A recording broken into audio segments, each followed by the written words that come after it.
इनका नाम आसमान पर अहमद है, जमीन पर मोहम्मद है। नबी कौनैन सल्लल्लाहु अलैहि वसल्लम की माँ इरशाद फरमा रही हैं कि जब मेरे बेटे मोहम्मद की वलादत बसादत हुई तो उनकी जमीन पर पेशानी लगी और उनकी एक उंगली आसमान की तरफ उठी हुई थी और उन्होंने अपनी जबान से 3 मरतबा कहा। पहली बार तो कहा अल्लाहु अकबर और दूसरी बार कहा अल्हम्दुलिल्लाह कसीरा और तीसरी बार मेरे बच्चे ने कहा अल्लाहुम्मा रब्बि हबली उम्मती। आका करीम सल्लल्लाहु अलैहि वसल्लम हम गुनहगारों को पैदा होते ही याद फरमा रहे हैं।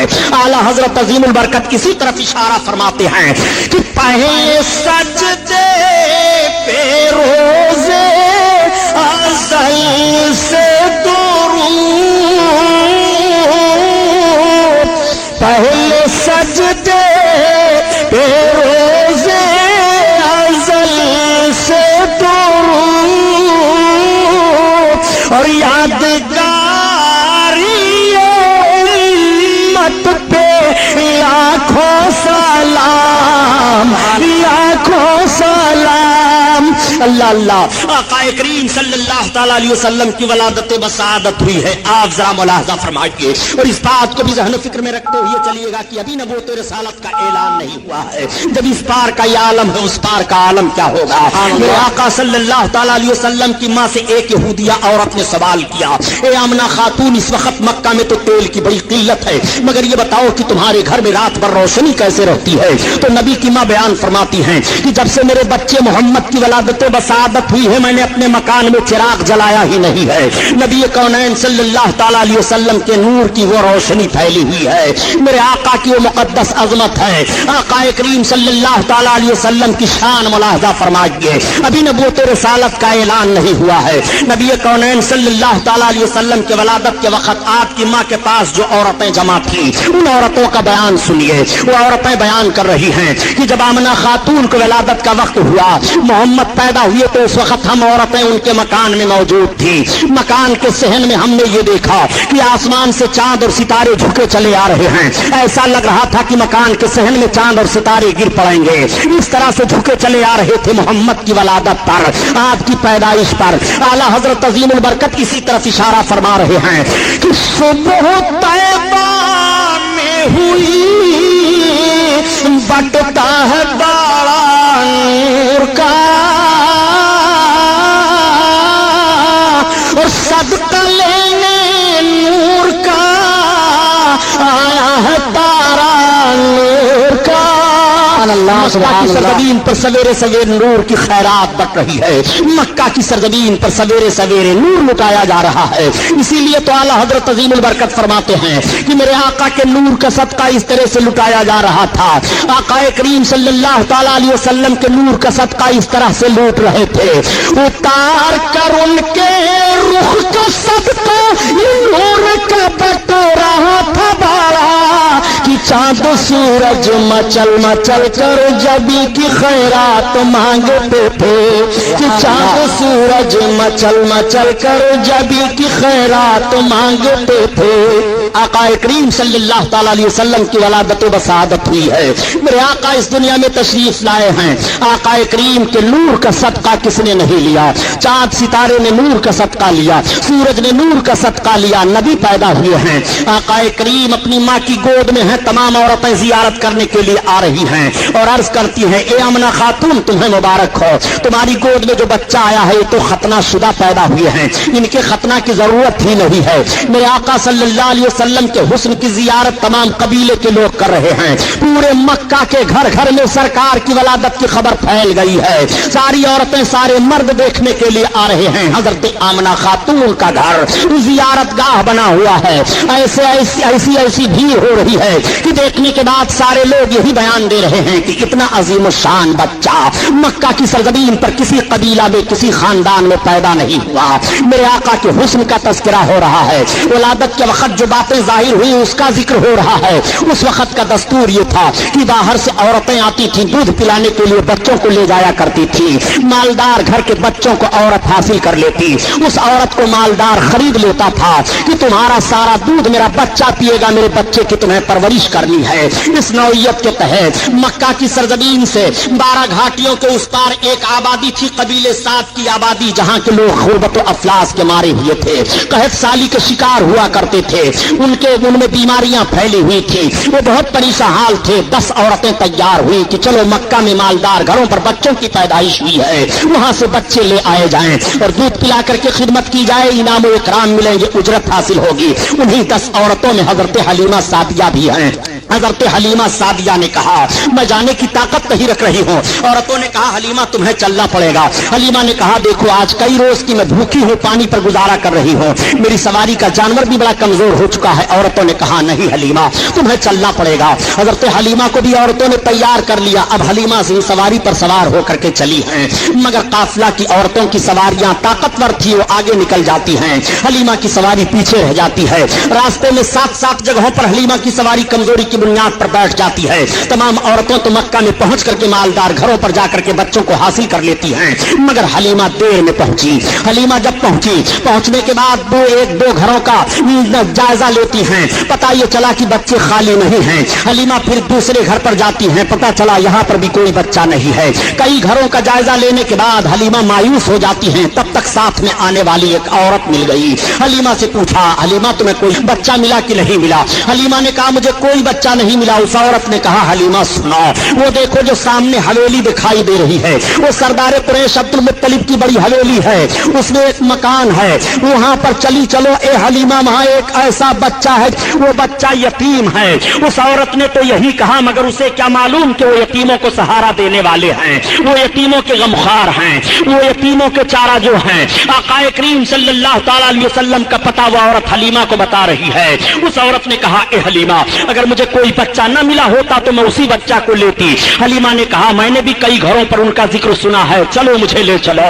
حلیمہ سعدیہ کو عورت سردار قریش حضرت عبد المطلب کے پاس لے جاتی ہے، اور جب آپ عبد المطلب کے پاس پہنچی اور اپنا مدعا بیان کرتی ہیں تو حضرت عبد المطلب نے حضرت حلیمہ کو حضرت آمنہ خاتون کے پاس پہنچا دیا۔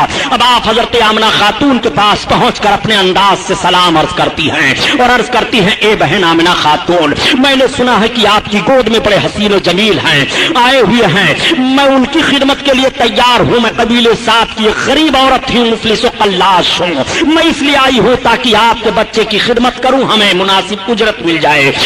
حضرت آمنہ خاتون کی آنکھیں آنسوؤں سے بھر جاتی ہیں، آنسو ٹپکنے لگے۔ حضرت حلیمہ نے کہا بہن رونے کا سبب کیا ہے؟ حضرت آمنہ خاتون فرماتی ہیں اے حلیمہ جس مقصد سے تم آئی ہو تمہارا مقصد نہیں حل ہو پائے گا، تم انعام و اکرام اور اجرت کی لالچ میں آئی ہو، مگر تمہیں زیادہ اجرت اور زیادہ انعام نہ مل پائے گا، اس لیے اے حلیمہ ان کی پیدائش سے پہلے ان کے باپ کا انتقال ہو چکا ہے۔ حضرت حلیمہ نے کہا اے بہن اب ہمیں انعام اور اجرت کی لالچ نہیں رہ گئی ہے، میں نے آپ کے شہزادے کی بڑی تعریفیں سن لی ہیں، میں چاہتی ہوں کہ آپ کے شہزادے مجھے مل جائیں اور میں دودھ پلا کر کے ان کی خدمت انجام دے لوں۔ میرے آقا اس وقت سو رہے تھے۔ حضرت حلیمہ سعدیہ نے عرض کیا بہن یہ تو بتاؤ کہ شہزادے گرامی وقار ہیں کہاں؟ آقا کریم کے جسم اطہر پر ایک چادر شریف ڈال دی گئی ہے۔ حضرت آمنہ خاتون نے جیسے چادر کو آپ کے جسم اطہر سے ہٹایا تو حضرت حلیمہ بیان فرماتی ہے کہ محمد سو رہے تھے، جیسے میرے آقا کے رخ انور سے چادر کا ہٹنا تھا، لب پر آقا کے مسکراہٹ کھیل جاتی ہے، سوتا ہوا بچہ مسکرانے لگے تو کتنا اچھا لگتا ہے، اور یہ تو کائنات کے داتا ہیں مسکرا رہے ہیں، نبی کونین ہیں مسکرا رہے ہیں، رحمت للعالمین ہیں مسکرا رہے ہیں، بشیر و نذیر ہیں مسکرا رہے ہیں، غریبوں کی غربت دور فرمانے والے ہیں مسکرا رہے ہیں۔ حضرت حلیمہ فرماتی ہے کہ محمد کے لب پر مسکراہٹ کھیل گئی، میں نے دوڑ کر کے ان کو اٹھا لیا اور ان کے رخسار نبوت کا بوسہ لیا۔ اعلیٰ حضرت عظیم البرکت اسی لیے بیان فرماتے ہیں پتلی گولے قدس کی پتیاں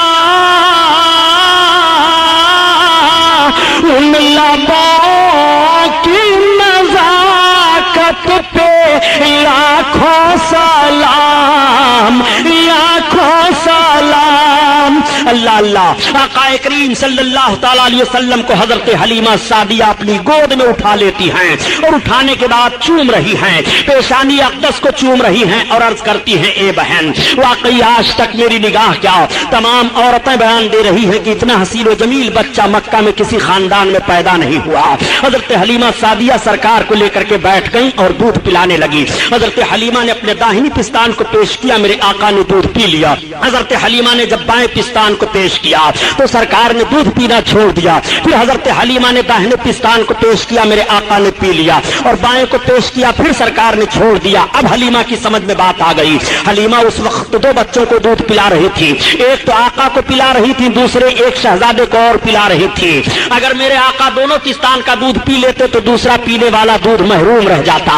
سرکار نے یہ فطری انصاف پیش کیا ہے اور حق والے کا حق ادا فرما دیا ہے۔ میرے آقا یہی سے ذہن و فکر دے رہے ہیں کہ جس کو قربت ہو تو قربت والوں کو حق کس طرح سے دینا چاہیے۔ نبی کونین صلی اللہ تعالیٰ علیہ وسلم نے دودھ نہیں پیا، صرف داہنے پستان کا پیا، اور وہ بھی طبی نقطۂ نظر سے ماں کے داہنے پستان میں دودھ کم ہوتا ہے اور بائیں میں زیادہ ہوتا ہے۔ جس میں دودھ کم ہے نبی کونین اسے استعمال فرما رہے ہیں، اور جس پستان میں دودھ زیادہ ہے سرکار دوسرے پینے والے کے لیے چھوڑ رہے ہیں۔ اعلیٰ حضرت عظیم البرکت اسی طرف اشارہ فرماتے ہیں کہ بھائیوں کے لیے ترک پستا کریں، دودھ پیتے کی نصفت پہ لاکھوں سلام، لاکھوں سلام۔ اسلامیہ کیسٹ کمپنی مالیگاؤں کی جانب سے عقائد و اعمال کو سنوارنے والی بہترین کیسٹ ہے۔ مولانا سید شاہ تراب الحق قادری صاحب کی تقریریں، مقام مصطفیٰ اور ترجمہ قرآن، جنگ بدر، بیماریوں کا قرآنی علاج، تقلید اور مذہب حنفی، نماز کے مسائل، روزہ کے مسائل، وضو پاکی اور زکوٰۃ کے مسائل، مولانا عبد المصطفیٰ حشمتی صاحب کی تقریریں، وطن کے غدار کون، کیوں نہیں ہوتے مسلمان ایک، باطل کی پہچان۔ اس کے علاوہ ہر قسم کی سی ڈی اور کتابوں کے لیے اسلامیہ کیسٹ کمپنی پوار گلی مالیگاؤں ضلع ناسک اور مکتبہ رضا 26 کام بیکر اسٹریٹ بمبئی نمبر 3 سے رابطہ قائم کریں۔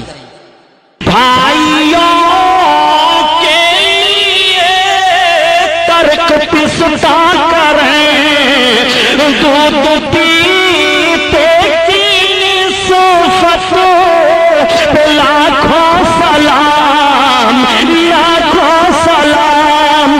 اللہ اللہ، حضرت حلیمہ سعدیہ سرکار کو اپنی گود میں لے کر کے بیٹھی ہوئی باتیں کر رہی ہیں۔ نبی کی ماں ارشاد فرماتی ہیں اے حلیمہ سنو، یہ میرا بچہ عام بچوں کی طرح سے نہیں ہے۔ حلیمہ سنو، جب میرے بچے کی ولادت ہوئی ہے تو جس طرح ماؤں کو تکلیف ہوتی ہے بچوں کی پیدائش پر، مجھے تکلیف کا کچھ احساس نہیں ہوا۔ نبی کی ماں بیان فرماتی ہیں اے حلیمہ، میرا بچہ جب پیدا ہوا اور ان کے دادا جان جب لے کر کے کعبہ کی طرف گئے ہیں تو کعبہ جھک گیا ہے۔ اے حلیمہ، جب میرا بچہ پیدا ہوا تو میرے مکان کے صحن میں آسمان سے چاند اور ستارے جھکے چلے آ رہے تھے۔ میرا بچہ عام بچوں کی طرح سے نہیں ہے۔ حلیمہ سے حضرت آمنہ خاتون بیان فرماتی ہیں اے حلیمہ، جب میرے بچے کی ولادت ہوئی تو اچانک میرا بچہ میری گود سے غائب ہو گیا، ایک بادل کا ٹکڑا آیا اور اس میں میرا بچہ چلا گیا۔ تھوڑی دیر کے بعد آواز آ رہی تھی یہ امام الانبیاء ہیں، مشرق و مغرب کی سیر کرا دو، سارے عالم کو انہیں دکھا دو۔ اور اس کے تھوڑی دیر کے بعد وہ بادل کا ٹکڑا میری گود میں آ گیا، میرا بچہ میری گود میں آیا۔ حلیمہ، میرا بچہ عام بچوں کی طرح سے نہیں ہے۔ نبی کی ماں بیان فرماتی چلی جا رہی ہیں، حلیمہ کی محبت بڑھتی چلی جا رہی ہے۔ حلیمہ نے کہا اے آمنہ خاتون، میں نے مان لیا کہ آپ کا بچہ عام بچوں کی طرح سے نہیں ہے، یہ بچہ کوئی عظیم انسان ہے۔ اے آمنہ، اب ہمارے ساتھ کی عورتیں جانے کی تیاری کر رہی ہیں، ہمیں بھی اجازت دو۔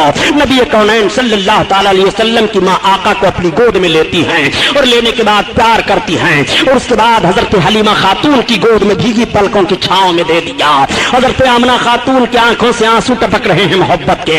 حلیمہ خاتون اپنی گود میں سرکار کو لیتی ہیں اور لینے کے بعد جب وہ چلنے لگتی ہیں، اپنی سواری کے قریب آئیں تو وہی سواری حلیمہ کی ہے کہ پہلے جب حلیمہ آ رہی تھی تو وہ سواری کمزوری کی بنیاد پر راستے میں 7 جگہوں پر بیٹھ گئی تھی، لیکن اب حلیمہ خاتون جب اس سواری پر سوار ہو رہی ہیں تو اس سواری میں اتنی طاقت پیدا ہو جاتی ہے اور اس طرح تیز رفتار وہ سواری جا رہی ہے کہ تمام سواریوں سے آگے نکل جاتی ہے اور راستہ مہکتا بڑھتا چلا جاتا ہے۔ خاتون سے پوچھا لوگوں نے، عورتوں نے، اے حلیمہ خاتون یہ تو بتاؤ کیا تو نے مکہ میں سواری کو بدل دیا ہے؟ تو حضرت حلیمہ خاتون نے فرمایا نہیں میں نے سواری نہیں بدلی ہے، البتہ سوار بدل گیا ہے۔ یہ سردار قریش عبد المطلب کے پوتے محمد ابن عبداللہ کے چلنے کی برکت ہے۔ اور اے حلیمہ خاتون یہ راستہ کیوں مہک رہا ہے؟ تو حضرت حلیمہ فرماتی ہیں کہ انہی کے چلنے کی وجہ سے راستہ مہک رہا ہے، میں نے مکہ میں کوئی خوشبو نہیں خریدی ہے۔ اعلیٰ حضرت عظیم البرکت اسی طرف اشارہ فرما رہے ہیں کہ ان کی مہک نے دل کے غنچے کھلا دیے ہیں، ان کی مہک نے دل کے غنچے کھلا دیے ہیں، جس راہ چل گئے ہیں کوچے بسا دیے ہیں، کوچے بسا دیے ہیں۔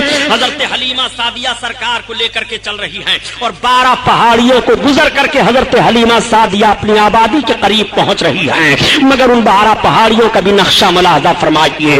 حضرت حلیمہ سعدیہ جس پہاڑی سے بھی گزر رہی ہیں، اگر پہاڑ کے اوپر کوئی سوکھا درخت ہے تو ہرا ہو جاتا ہے، اگر پہاڑیوں کے درمیان ان جھاڑیوں میں جانور چر چگ رہے ہیں تو حلیمہ کی سواری دیکھنے کے بعد وہ سارے جانور سامنے سے ہٹ جایا کرتے تھے اور حلیمہ کی سواری کو دیکھا کرتے تھے، گویا وہ جانور بھی سمجھ رہے ہیں کہ نبی کونین جا رہے ہیں، ان کی زیارت کر لو، رحمت للعالمین جا رہے ہیں، ان کی زیارت کر لو، آقا کریم سوار ہو کر کے جا رہے ہیں، آگے سے ہٹ جاؤ۔ آقا کریم صلی اللہ تعالی علیہ وسلم کو لے کر کے جب حضرت حلیمہ سعدیہ اپنی آبادی میں پہنچی ہیں تو ان کی پوری آبادی مہکنے لگی ہے۔ آبادی کے لوگ قحط سالی کے شکار ہو گئے تھے، مگر بارش ہو جاتی ہے اور پوری آبادی پانی سے سیراب ہو جاتی ہے، تمام درخت لہلہانے لگتے ہیں اور تمام درختوں میں پھل آ جاتے ہیں۔ حضرت حلیمہ خاتون اپنے شوہر سے کہتی ہیں کہ جانوروں کا دودھ نکالو، اور جب وہ جانوروں کا دودھ نکالتے ہیں تو سارے جانوروں کے تھن خشک ہو گئے تھے، مگر سارے جانوروں کے تھن دودھ سے بھرے ہوئے ہیں۔ وہ دودھ نکالتے ہیں تو ان کے گھر کا سارا برتن دودھ سے بھر جاتا ہے۔ لوگوں نے پوچھا اے حلیمہ یہ تیرے جانور اتنا دودھ کیسے دے رہے ہیں؟ تو حلیمہ نے کہا میرے ہی جانور نہیں بلکہ آبادی کے سارے جانوروں کو دیکھو، اب سارے لوگ دیکھ رہے ہیں تو سارے جانوروں کے تھن دودھ سے بھرے ہوئے ہیں۔ حلیمہ نے کہا یہ سردار قریش عبد المطلب کے پوتے محمد بن عبداللہ کے آنے کی برکت ہے، اب سارے لوگ سرکار کی زیارت کر رہے ہیں اور کہہ رہے ہیں اے حلیمہ آج تک ہماری آبادی میں اتنا عظیم الشان بچہ نہیں آیا، اتنا حسین و جمیل بچہ نہیں آیا، اتنا خوبصورت بچہ نہیں آیا، حلیمہ تم بہت برکت والا بچہ لے کر کے آئی ہو۔ سارے لوگ حلیمہ کو مبارکباد پیش کر رہے ہیں اور کہہ رہے ہیں اے حلیمہ واقعی تو مبارکباد کے لائق ہے کہ سردار قریش کا یہ پوتا تو لے کر کے آئی ہے، واقعی ان جیسا حسین و جمیل ہماری نگاہوں نے آج تک نہیں دیکھا، انہی کے آنے کی وجہ سے بارش ہوئی ہے، انہی کے آنے کی وجہ سے ہماری آبادی مہک رہی ہے، انہی کے آنے کی وجہ سے جانوروں کے تھن دودھ سے بھر گئے ہیں۔ حضرت حلیمہ سعدیہ جب سے سرکار کو لے کر کے اپنی آبادی میں پہنچی ہیں، اس آبادی کے جانوروں کو بڑے بڑے شیر چیتے جانوروں کو اٹھا لے جاتے تھے، لیکن اب آج کی تاریخ سے کوئی جانور کسی جانور کو نہیں ستا رہا ہے، بلکہ دیکھا جا رہا ہے کہ شیر اور بکری ایک درخت کے نیچے پائے جا رہے ہیں، نہ تو بکری شیر کے خوف سے بھاگ رہی ہے اور نہ تو شیر بکری پر حملہ کر رہا ہے۔ آقا کریم صلی اللہ علیہ وسلم کی عظمت ملاحظہ فرماتے چلیے، حلیمہ سعدیہ کا گھر بھیڑ لگ گئی ہے، سارے لوگ دیکھنے کے لیے آ رہے ہیں اور کہہ رہے ہیں اے حلیمہ آج تک ہماری نگاہ نے اتنا خوبصورت بچہ نہیں دیکھا، اور اپنے گودوں میں بچوں کو لاتی اور کہتی ہے حلیمہ ان کا ہاتھ میرے بچے کے سر پر رکھ دو، تو حضرت حلیمہ خاتون آقا کریم صلی اللہ علیہ وسلم کا دست نبوت ان بچوں کے سر پر رکھ دیا کرتی تھی۔ میرے آقا صلی اللہ تعالی علیہ وسلم کے پاس جو بچہ لایا جاتا وہ نظر بد کا کبھی شکار نہیں ہوتا تھا، سارے بچوں کی بیماریاں دور ہو گئیں، اور اپنے پیالوں میں پانی بھر بھر کر کے لاتی اور کہتی اے حلیمہ تو برکت والا جو بچہ لے کر کے آئی ہے ان کا ہاتھ اس پانی میں پیالے کے ڈال دے۔ حضرت حلیمہ سعدیہ سرکار کے دستے مبارک کو اس پانی میں پیالے کے ڈال دیا کرتی تھی، لوگ لے جاتے اور اس پیالے کے پانی کو پلاتے بیماروں کو تو بیمار اچھے ہو جایا کرتے تھے، اور جانوروں پر چھڑکتے تو جانوروں کے دودھ زیادہ ہو جایا کرتے تھے۔ حلیمہ سعدیہ اس طرح سے عاجز ہو گئی اور پریشان ہو گئی، ایک بھیڑ لگی رہتی تھی پیالے میں پانی لے لے کر کے لوگوں کی، تو حلیمہ کی سمجھ میں ایک بات آئی کہ اس طرح سے بھیڑ پر میں قابو نہ پا سکوں گی، تمام پیالیاں چھوٹ جا رہی ہیں۔ حلیمہ سعدیہ نے اپنے دروازے پر ایک حوض کھود دیا اور اس حوض کو پانی سے بھر دیا اور اس میں سرکار کا پاؤں شریف ڈال دیا اور اعلان کر دیا کہ اب جس کو محمد کے پاؤں کا دھومن لے کر کے جانا ہو وہ اسی حوض سے لے کر کے جایا کرے۔ اعلیٰ حضرت عظیم البرکت اسی طرف اشارہ فرما رہے ہیں کہ جس کے تلووں کا دھوون ہے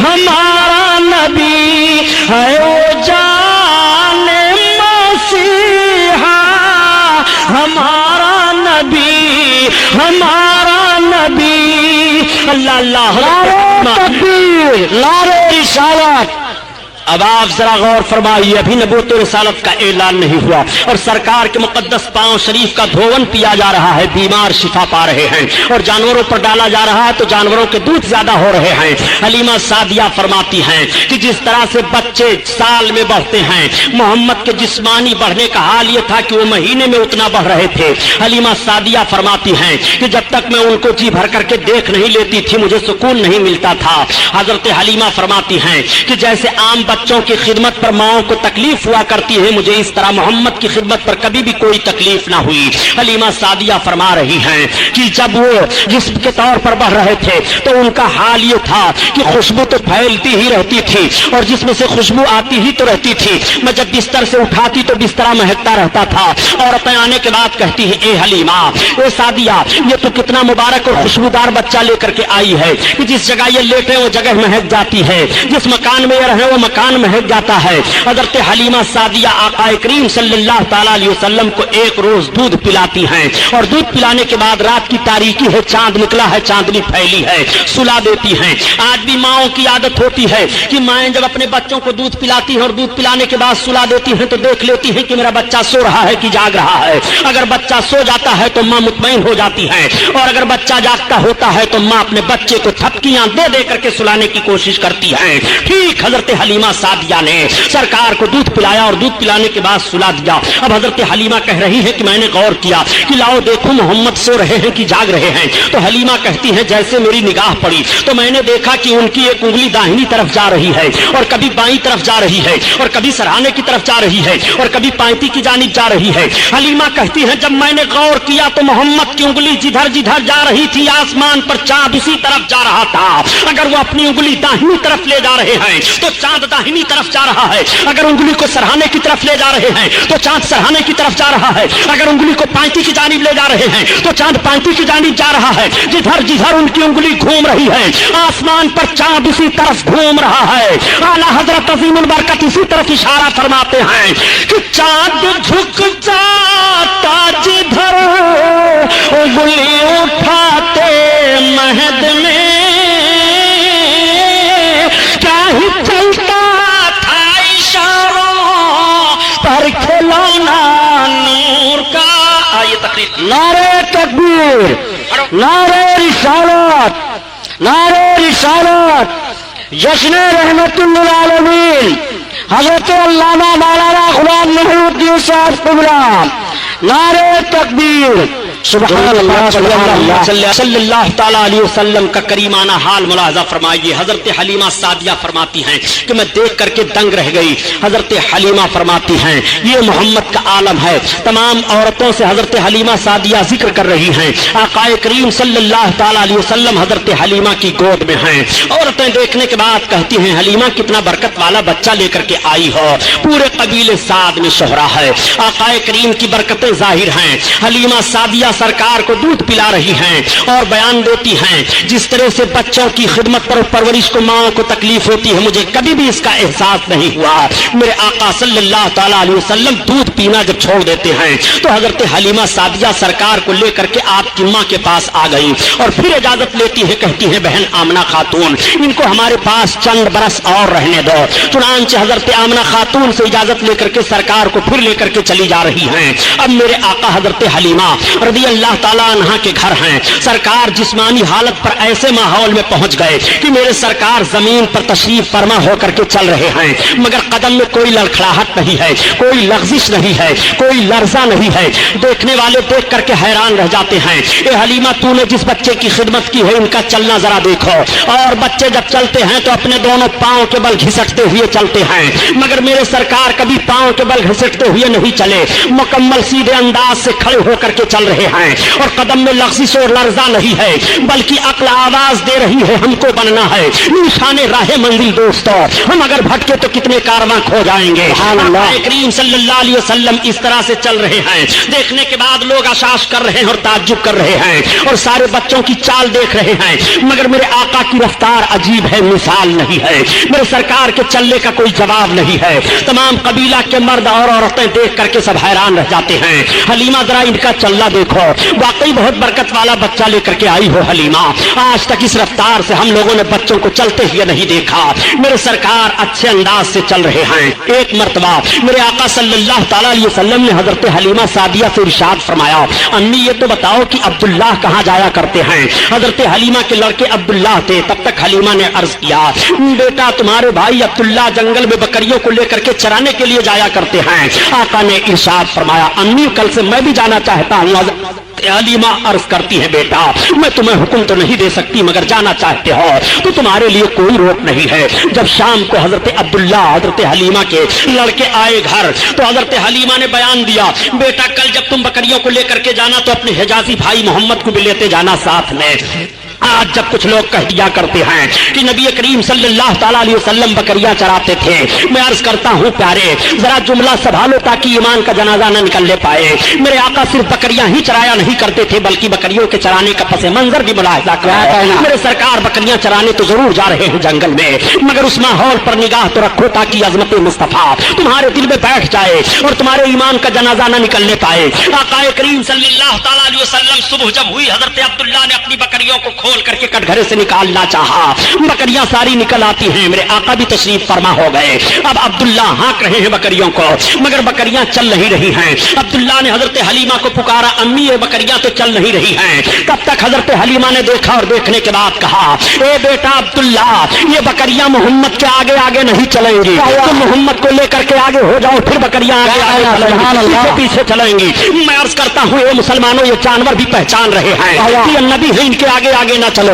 یہ رحمت للعالمین ہے ان کے آگے آگے نہ چلو یہ بشیر ہے ان کے آگے آگے نہ چلو یہ امام الانبیاء ہیں ان کے آگے آگے نہ چلو جانور تو نبی کو پہچان رہے ہیں کہ ان کے آگے آگے نہ چلو یہ کیسے جانور ہیں جو نبی سے بڑھنے کی کوشش کر رہے ہیں سبحان اللہ کوشش کر رہے ہیں اسی لیے میں عرض کرتا ہوں پیارے نبی کو پہچانتا کون نہیں ہے نبی کو سب پہچان رہے ہیں نبی کو بہرے در پہچان رہے ہیں نبی کو خشک و تر پہچان رہے ہیں نبی کو زمین پہچان رہی ہے نبی کو آسمان پہچان رہا ہے نبی کو چاند و سورج پہچان رہے ہیں نبی کو خشکی تری پہچان رہی ہے نبی کو ہوا فضا پہچان رہی ہے نبی کو شجر و حجر پہچان رہے ہیں نبی کو جمادات و نباتات پہچان رہے ہیں سب نبی کو پہچان رہے ہیں اگر نبی کو کوئی نہیں پہچان رہا ہے تو یا تو وہ سرکس انسان ہے جو نبی کو نہیں پہچان رہا ہے یا سرکس جن ہے جو نبی کو نہیں پہچان رہا ہے ورنہ نبی کو کون نہیں پہچانتا ہے یہ آقا کریم صلی اللہ علیہ وسلم ہے جن کے آگے آگے جانور نہیں چل رہے ہیں اب آقا کریم صلی اللہ علیہ وسلم آگے چل رہے ہیں اور ساری بکریوں کو عبداللہ ہانکتے ہیں تو بکریاں پیچھے چلی جا رہی ہیں جب میرے آقا جنگل میں تشریف فرما ہوئے بکریاں تو چلی گئی پہاڑیوں کے اندر جھاڑیوں میں چرنے لگی آقا کریم صلی اللہ تعالیٰ علیہ وسلم چل رہے ہیں تو سخت پتھروں پر سرکار کے نشان قدم پڑ رہے ہیں عبداللہ دیکھ کر کے حیران رہ جاتے ہیں اور جب میرے آقا درخت کے نیچے کھڑے ہوئے تو درخت کا سایہ دوسری جانب تھا مگر میرے سرکار جس طرف تشریف فرما ہوئے درخت کا سایہ اسی طرف چلا آیا اور جب سرکار درخت کے قریب جانے لگے تو درخت سرکار کی طرف جھک گیا حضرت عبداللہ دیکھ کر کے حیران رہ جاتے ہیں جب شام ہو گئی آئے تو اپنی ماں سے بیان کیا امی غضب ہو گیا کہا کیا کہا آج عجیب معاملہ میں نے محمد کے ساتھ دیکھا کہا کیا تم نے دیکھا کہا یہ جب جا رہے تھے تو ریتیلی زمین پر ان کے قدم پڑتے تھے تو نشان نہیں ظاہر ہوتے تھے مگر سخت پتھروں پر قدم رکھتے تھے تو پتھروں پر ان کے پیروں کے نشان ظاہر ہو جایا کرتے تھے حضرت حلیمہ بیان فرماتی ہے بیٹا کسی سے کہنا نہیں اور امی یہی نہیں بلکہ جس درخت کے نیچے ہم گئے اس درخت کا سایہ اسی طرف چلا آیا اور امی یہی نہیں بلکہ جب ہم درخت کے پاس جانے لگے تو درخت جھک گیا ہے امی میں گھبرا گیا تھا حضرت حلیمہ کہتی ہے بیٹا تمہیں گھبرانے کی ضرورت نہیں ہے محمد سے اس طرح سے بہت ساری باتیں کو دیکھنے کی ملی ہیں یہ بہت عظیم انسان ہیں یہ بہت برکت والے ہیں آج پھر میرے سرکار جنگل میں تشریف لے گئے اب جب میرے آقا جنگل میں تشریف لے گئے پہاڑیوں کے درمیان تو پہاڑیوں کے اندر جتنے چرند پرند تھے وہ سب کے سب اڑ اڑ کر کے آ کر के उसी दरख्त पर बैठ गए और मुड़लाने लगे, गोया सरकार की जियारत कर रहे हैं। तमाम जानवर जंगल से निकल आए और वो सरकार की तरफ देख रहे हैं और देखने के बाद अपनी पेशानी को जमीन पर रख रहे हैं और रखने के बाद वो जंगल की तरफ चले जा रहे हैं। आका सल्लल्लाहु अलैहि वसल्लम घर की तरफ तशरीफ ला रहे हैं तो सारे बकरियां चली आ रही हैं। बकरियों को हाँकने की जरूरत नहीं पड़ रही है। हजरत हलीमा की बकरियां कटघरे में पहुंच जाती हैं, कोई एक बकरी भी जाया नहीं होती है। और पूरे खानदान में, पूरी आबादी में जब से मेरे आका तशरीफ ले गए थे, किसी बकरी को कोई जानवर किसी दिन नुकसान नहीं पहुंचाया था। मौसमी बुखार मेरे सरकार को हो गया। जब ये बातें बयान की जाती हैं तो मुखालिफ ग्रुप के लोग कभी कह दिया करते हैं कि नबी की फजीलत में यह हदीस शरीफ तो ज़ईफ है, यह हदीस शरीफ तो ज़ईफ है, यह हदीस तो ज़ईफ है। मैं कहता हूं जब फजाइल नबी की बात आए तो तुम्हें हदीस ज़ईफ दिखाई दे रही है। आखिर किन हदीसों को तुम कभी तस्लीम करते हुए नबी करीम सल्लल्लाहु अलैहि वसल्लम की फजीलत को तस्लीम करोगे? यह मुस्तफ़ा की अजमत का बयान है, इसमें ज़ईफ हदीस और कली हदीस का मामला नहीं है। अपने आका की अजमत समात फरमाते चलो। नबी कौनैन सल्लल्लाहु ताला अलैहि वसल्लम को मौसमी बुखार हुआ, मेरे सरकार 3 दिन जंगल में तशरीफ नहीं ले गए। तब तक हलीमा के लड़के रोते चिल्लाते हुए आए और अर्ज करते हैं, अरे अम्मी जान, आज तो सबसे ज्यादा दूध देने वाली बकरी को जंगल का शेर उठा ले गया है। हलीमा रोने लगी। मेरे आका ने आंखें खोल दी, इरशाद फरमाया, अम्मी क्या बात है? हलीमा अर्ज करती है, बेटा मोहम्मद, सबसे ज्यादा दूध देने वाली बकरी को जंगल का शेर उठा ले गया है। मुझे ये फिक्र नहीं है कि दूध देने वाली बकरी थी, मैं इस फिक्र में रोने लगी हूँ कि जब से आप मेरे घर आए थे, मैं आपको लेकर के आई थी, मेरी ही बकरी नहीं बल्कि आबादी में किसी का जानवर नुकसान नहीं हुआ था। आज जानवर कैसे हमारी बकरी को उठा ले गया, इसमें कोई राज है। तब तक मेरे सरकार खड़े हो गए और इरशाद फरमाते हैं, चलो किधर से जंगल का शेर आया था? पहाड़ी के एक चट्टान पर आकर के उनके लड़के खड़े हो जाते हैं और इशारा से बयान देते हैं, इसी तरफ से आया था शेर। मेरे सरकार ने उसी तरफ रुखे नबूवत किया। क्या कहना? के बाद इरशाद फरमाते हैं, या अबल हारिस, इतना फरमान था कि जंगल में जितने शेर, चीते, चरिंदे, परिंदे सब बाहर निकल आ रहे हैं। नबी बुला रहे हैं, चलो चलो।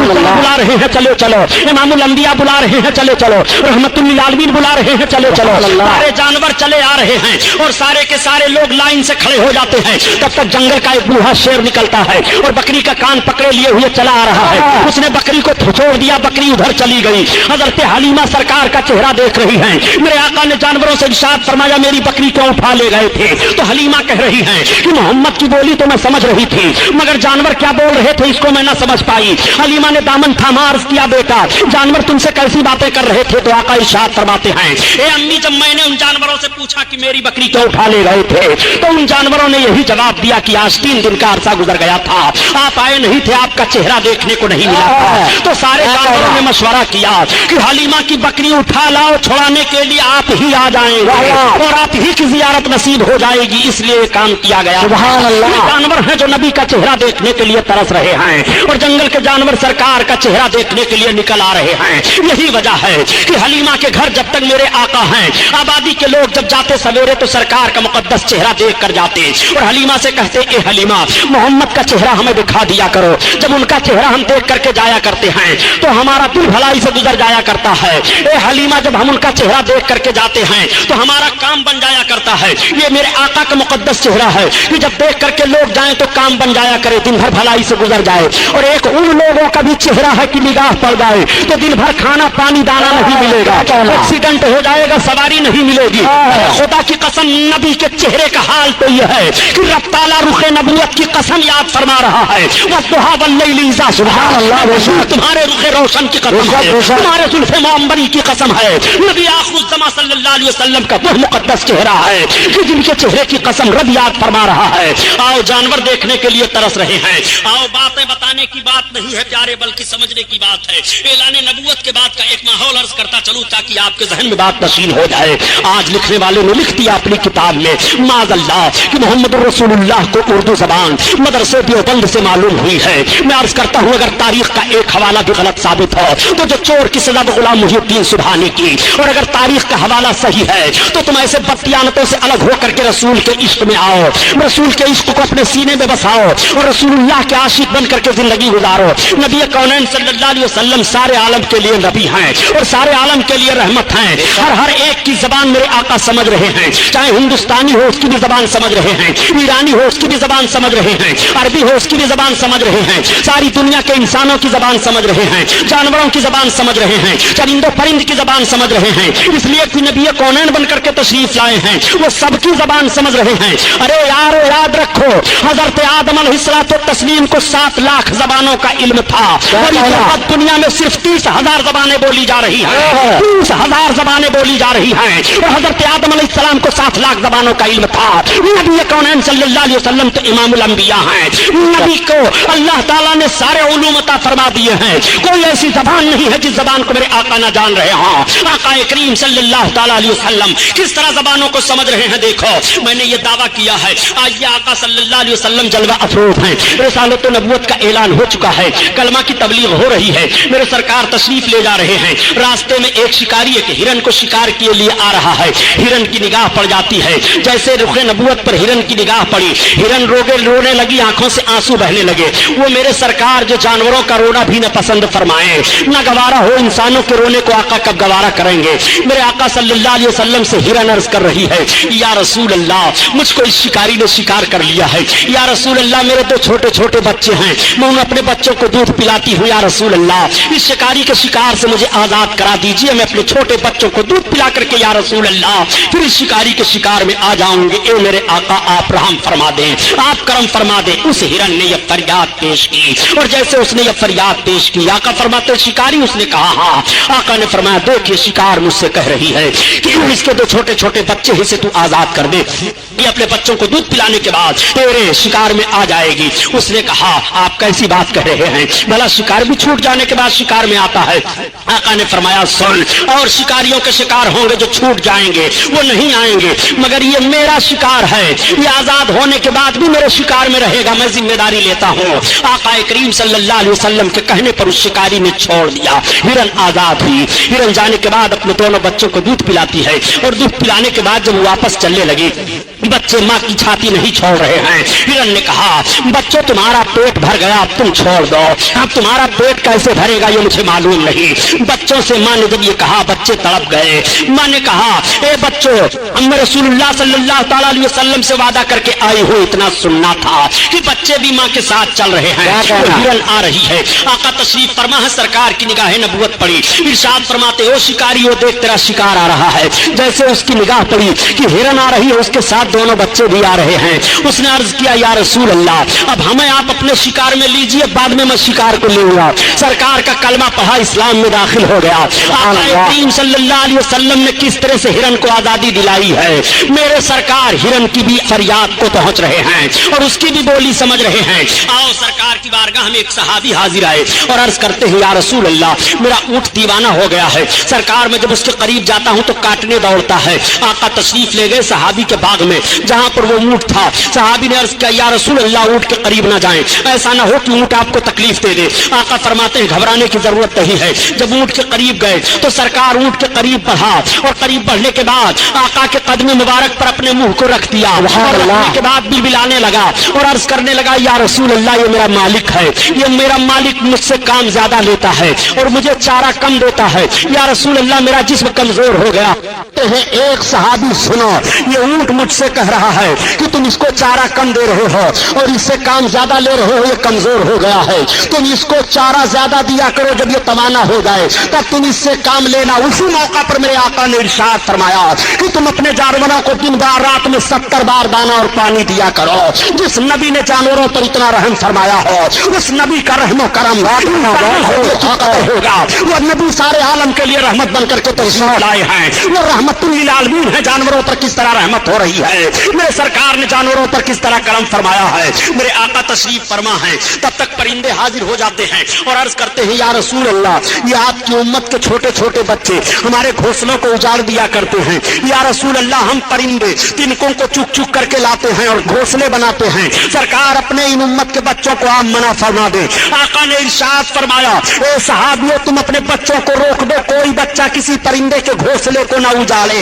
जिस रसूल ने परिंदों के घोंसले तक की हिफाजत उस नबी के उम्मतियों के मकान जलाए जा रहे हैं, उस नबी के उम्मतियों की दुकान जलाई जा रही है, उस नबी के उम्मतियों की इबादत गाहें फूकी जा रही हैं। मैं कहना चाहता हूँ रसूल कायनात ने कितना रहमो करम फरमाया है जानवरों पर, सरकार ने कितना करम फरमाया है इन 2 जबानों पर। आका करीम सल्लल्लाहु ताला अलैहि वसल्लम सबकी जबान समझ रहे रहे हैं, शेर चीते ताजीम कर रहे हैं, दरख्त नबी के कदमों पर झुक रहा है। इसीलिए तो आला हजरत अजीमुल बरकत फरमाते हैं, ए लोगों, जब नबी कौनैन जानवरों की फरियाद को पहुंच रहे हैं तो नबी की बारगाह में उम्मती फरियाद करे तो नबी उम्मती की फरियाद को क्यों नहीं पहुंचाएंगे। इसीलिए तो आला हजरत अजीमुल बरकत फरमाते हैं कि फरियाद उम्मती जो करे हाल जार में, मुमकिन नहीं कि खैर बशर को खबर न हो, खैर बशर को खबर न हो। हाँ यही करती है चिड़िया फरियाद, हाँ यही चाहती है दाद, मेरे मौला की है बस यही शान अजीम, जानवर भी करें जिनकी ताजीम, संग करते हैं अदाबों से तस्लीम, पेड़ सजदे में गिरा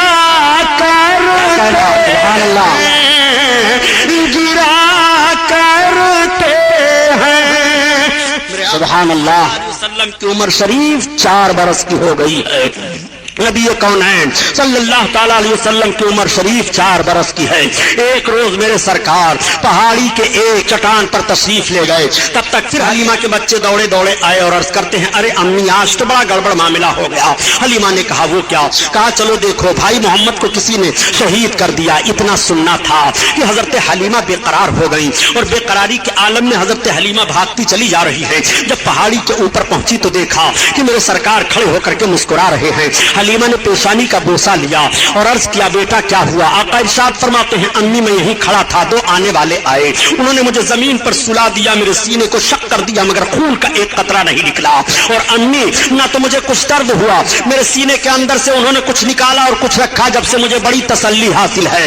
मेरे आका के मुकद्दस सीने को हजरत हलीमा देख रही है तो टांके लगे हुए हैं। रब ताला ने इस वाक़े को कुरान में बयान फरमाया, अलम नशरह लका सदरका, ए महबूब क्या तुम्हारे मुकद्दस सीना को रब ताला ने कुशादा नहीं फरमाया। ये वाकया कुरान में भी बयान हुआ है। जब ये मामला पेश आया तब हजरत हलीमा अब घबरा गई। अब हजरत हलीमा ने प्लान बना लिया और पूरी आबादी में ऐलान कर दिया कि अब मैं मोहम्मद को उनके दादा के पास वापस लेकर के जा रही हूँ। हलीमा सादिया सरकार को वापस लाने का इरादा कर लेती है। पूरी आबादी में खबर फैल जाती है। आबादी के तमाम मर्द तमाम औरतें आ जाती हैं। औरतें अपने गोदों में बच्चों को लेकर के आती हैं। ए हलीमा, जब से ये आए थे हमारे बच्चे नजर बद से महफूज थे, इनका हाथ हमारे बच्चों के सर पर रख दो। मेरे आका सल्लल्लाहु अलैहि वसल्लम उन बच्चों के सर पर अपना दस्ते नबूवत रख रहे हैं। रावी का बयान यह है कि नबी कौनैन ने हलीमा के घर से चलते हुए जिन बच्चों के ऊपर दस्ते नबूवत रखा था, जब मेरे सरकार ने ऐलान नबूवत फरमाया तो वो सारे के सारे लोग इस्लाम में दाखिल हो गए थे। ये बरकत है मेरे सरकार के दस्ते नबूवत की।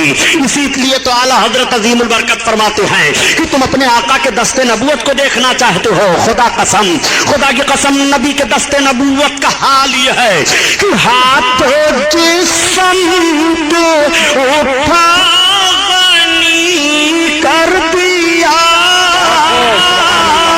मौजे बहार समात पे लाखों सलाम, लाखों सलाम। अल्लाह अल्लाह। आका करीम सल्लल्लाहु ताला अलैहि वसल्लम को लेकर के हजरत हलीमा सादिया अब मुकम्मल तैयारी कर लेती हैं। सारी आबादी के लोग आए हैं अलविदा पेश करने के लिए। आका को हलीमा सादिया लेकर के चल रही हैं। औरतें भीग गई हैं रोते रोते, उनकी पलकें, मर्दों की पलकें भीग गई हैं रोते रोते। ए हलीमा, बरकत वाला बच्चा तुम लेकर जा रही हो। हलीमा, हमारी आबादी कितनी खुशहाल थी। हलीमा, हम किसी मुसीबत परेशानी में नहीं थे। हलीमा, जब से ये आए थे हमने बीमारी का मुंह नहीं देखा था। हलीमा, इनको तुम लेकर के जा रही हो। हलीमा सादिया अब अपनी आबादी से सरकार को लेकर के चली हैं। हलीमा चलती चली आ रही हैं। एक मंजिल पर ऐसी जगह हजरत हलीमा पहुंची कि पहाड़ी के दरमियान एक कुआं था। उस कुएं पर एक औरत ज़ारो कतार रो रही थी। तब तक हलीमा सादिया पहुंच गई। हजरत हलीमा को औरत देखती है तो बढ़ करके लिपट जाती है और अर्ज करती है, ए आने वाली खातून तुम कौन हो? हजरत हलीमा ने पूछा, पहले वो तुम बताओ तुम्हारे आंसू क्यों गिर रहे हैं, तुम ज़ारो कतार रो क्यों रही हो? उसने कहा, बहन कुएं के अंदर देखो अभी पानी हचकोले खा रहा है। ए बहन, मैं भी सामने वाली आबादी में जा रही थी। ए बहन, मामला यह है कि मेरी गोद में मेरा अकलौता बच्चा था, वो प्यासा था, प्यास से उसकी जबान बाहर आ रही थी। कुएं को देख करके मैं कुएं के दरार पर खड़ी हुई, झांक करके देखने लगी कि पानी कैसे निकाल सकती हूँ। तब तक मेरा बच्चा मेरी गोद में उछला और अचानक मेरी गिरफ्त ढीली पड़ गई, मेरा बच्चा कुआं में चला गया। ए औरत, अगर मैं छलांग लगाती हूँ तो मेरी भी जान जाएगी, हाय मेरी मदद करो। हजरत हलीमा सादिया फरमाती है, तुम घबराओ नहीं, मेरा नाम हलीमा सादिया है। ये मेरे साथ जो चल रहे हैं मोहम्मद इब्न अब्दुल्ला, सरदार कुरैश अब्दुल मुत्तलिब के पोते हैं। तब तक हजरत हलीमा सरकार की तरफ देख कर अर्ज करती हैं कि बेटा क्या होगा, अभी नबूवत और रिसालत का ऐलान नहीं हुआ है, अपने आका की आवाज़ सुनो। मेरे सरकार कुएं के दरार पर खड़े हुए और खड़े होने के बाद पानी को देखते हैं। देखने के बाद लुआब पाक सरकार ने पानी में डाल दिया। मुकद्दस फूक पड़ना था कि कुआं का पानी उछाल मारता है, उछाल के साथ डूबा हुआ बच्चा भी वापस आ रहा है। औरत दौड़ करके कदम पर गिर पड़ती है और अर्ज करती है, ए हलीमा, तुम अपने साथ बच्चा लेकर चल रही हो कि कोई फरिश्ता लेकर चल रही हो? हलीमा ने कहा, तुमने यही एक वाकया देखा, तुम घबरा गई हो। ऐसे ना जाने कितने वाकयात मैंने देखे हैं, इन्हीं बुनियाद पर तो इनको इनके दादा के पास लेकर के जा रही हो। चुनांचे अर्ज करने का मतलब यह है प्यारे कि मेरे सरकार ने अपना लुआब शरीफ ही कुआं में क्यों डाला? वैसे ही सरकार फरमा देते बच्चा बाहर निकल आता। तो बयान किया जाता है कि उस कुएं का पानी खारी था, मेरे सरकार का लुआब शरीफ पड़ गया तो कुएं का पानी मीठा हो गया। ऐसा मीठा हुआ कि कोई पानी उसके मिसाल में नहीं है। मेरे सरकार ने मदीना शरीफ के कुएं में लुआब शरीफ डाला था, उस वक्त भी पानी मीठा हो गया था। आला हजरत अजीमुल बरकत इसीलिए फरमाते हैं कि यह नबी का मुकद्दस थूक है कि अगर पानी में पड़ जाए, पानी खारी हो तो मीठा हो जा रहा है, उस पानी को पी लो तो सेहतमंद हो जाओ, उस पानी को पियो तो प्यास दूर हो जाए, उस पानी का कोई मुकाबला नहीं कर सकता है। नबी का लुआब शरीफ पड़ा है, इसीलिए तो आला हजरत अजीमुल बरकत फरमाते हैं कि जिससे खारी कुएं शीरिए जा बने, उस ज़लाल हलावत पे लाखों सलाम, लाखों सलाम। अल्लाह अल्लाह।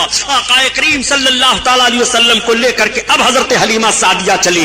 जब मक्का शरीफ एक मंजिल रह गया तो हलीमा सादिया, धूप की शिद्दत थी, पहाड़ियों के पास झाड़ियां थी, वहां सरकार को ठहरा देती हैं और अपनी जरूरत से चली जाती हैं। मेरे आका मक्का शरीफ का रास्ता ले लेते हैं। अब हलीमा सादिया जो घूम करके आ रही हैं तो हलीमा ने देखा कि मोहम्मद वहां पर हैं ही नहीं। हलीमा बहुत परेशान हो गई, चीखने लगी, चिल्लाने लगी और आवाज देने लगी सरकार को। हलीमा रो रही है पहाड़ियों के दरमियान, हलीमा चीख रही है, चिल्ला रही हैं, रोती हुई पहाड़ियों के दरमियान चल रही थी कि एक बूढ़ा अरब मिला। उसने पूछा, खातून तुम कौन हो? हलीमा ने बताया कि मैं हलीमा सादिया हूँ, मैं कबीले साद से आ रही थी, मेरा बच्चा गायब हो गया है। उसने कहा, ये चलो पहाड़ी के अंदर एक हमारा खुदा है, एक बुत रहता था, चलो तुम उसके सामने अपनी फरियाद पेश करो, वो बता देगा कि तुम्हारा बच्चा कहाँ है। जैसे हलीमा को लेकर के गया, उसने कहा, ए हमारे माबूद, ये हलीमा औरत है, इसका बच्चा गायब हो गया है। ये मक्का अपने बच्चा को लेकर के जा रही थी। जैसे इतना सुनना था कि वो बुत थरथरा करके गिरा और उसके अंदर से आवाज आई, उनकी बात कर रहे हो कि जिनके नक्शे कदम पर चल करके गायब हुए लोग रास्ता पाएंगे, गायब होने वाले नहीं हैं, वो भटकने वाले नहीं हैं। हलीमा वहां से हट आई। अब ये इत्तला मक्का में भी पहुंच गई थी। मामला ये हुआ कि मेरे सरकार जब उस हाल झाड़ी से गए तो रवायतों में बात आती है कि अबू जहल आ रहा था। उस वक्त उसको अबू जहल नहीं कहा जाता था, बल्कि पूरे मक्का में वो अबुल हकम कहा जाता था। वो आ रहा था, उसने देखा, जैसे देखा तो पूछा सरकार से। आका ने बताया कि मैं मोहम्मद इब्न अब्दुल्ला हूँ। इतना सुनना था, वो अपनी सवारी से उतर पड़ा और उतरने के बाद सरकार को बैठा लिया और आगे बैठ करके चलने लगा। अब सवारी नहीं चल रही है, वो बहुत परेशान हो गया। फिर सरकार को आगे बैठाया और पीछे अपना बैठा, अब सवारी हाँक रहा है तो सवारी भागती चली जा रही है। गोया उस सवारी को भी मालूम है कि दुश्मन रसूल आगे बैठे और सरकार पीछे बैठे, मैं नहीं जाऊंगा। करूंगी। मेरे सरकार जब आगे बैठ रहे हैं और दुश्मन पीछे बैठा है, अब सरकार को लेकर के सवारी भाग रही है।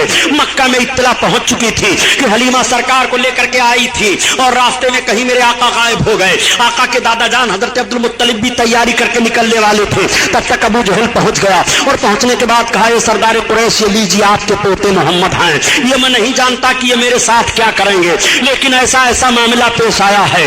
उस जालिम को क्या खबर है कि बद्र के मकाम पर तलवार इसे काटेगी। उस जालिम को क्या खबर है कि गड्ढे में डाला जाएगा। उस जालिम को क्या खबर है कि सबसे बड़ा मक्का का दुश्मन सरकार का यही होगा। अबू जहल ने ये कहा हजरत अब्दुल मुत्तलिब से और कह करके फिर ये चला गया। अब आप आयत करीमा तिलावत कीजिए। मुफस्सिरीन की एक जमात का कहना है, वो वजद का दालन फहदा, ए महबूब हमने तुम्हें खुद रफ्ता पाया, अपनी मोहब्बत में तो तुम्हें राह दी। आला हजरत ने ये तर्जमा किया है। इस आयत करीमा की तफसीर करते हुए मुफस्सिर फरमाते हैं, ए महबूब जब तुम हलीमा सादिया से मक्का के करीब पहाड़ी में अब गायब हुए थे तो हमने तुम्हें अपनी तरफ राह दे दी है। वो वजद का दालन फहदा, ए महबूब तुम्हें हमने राह दे दिया है। आका करीम सल्लल्लाहु ताला अलैहि वसल्लम चले आ रहे हैं। अब दादा जान की गोद में पहुंच गए, तब तक हलीमा सादिया भी रोती चिल्लाती हुई पहुंची। हलीमा सादिया को इल्म हो गया कि मेरे आका अपने दादा के पास पहुंच चुके हैं। उस वक्त मेरे सरकार की उम्र शरीफ 5 बरस की बताई जा रही है।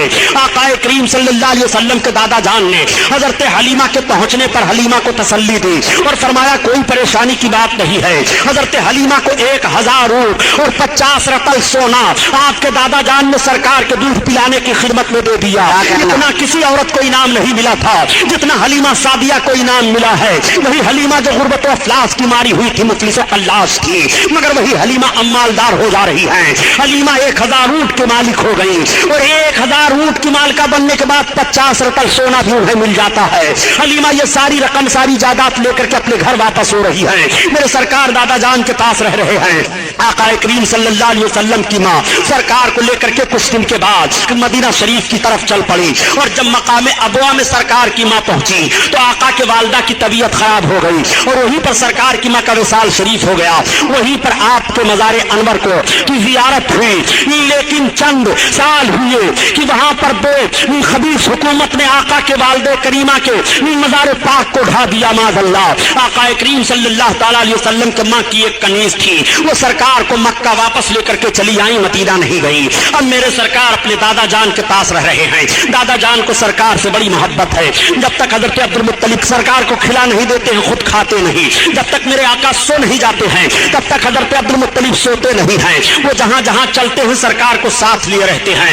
एक मर्तबा कहत का पड़ना था, बारिश रुक गई। तमाम लोगों ने कहा, ए सरदार कुरैश इस वक्त बारिश नहीं हो रही है।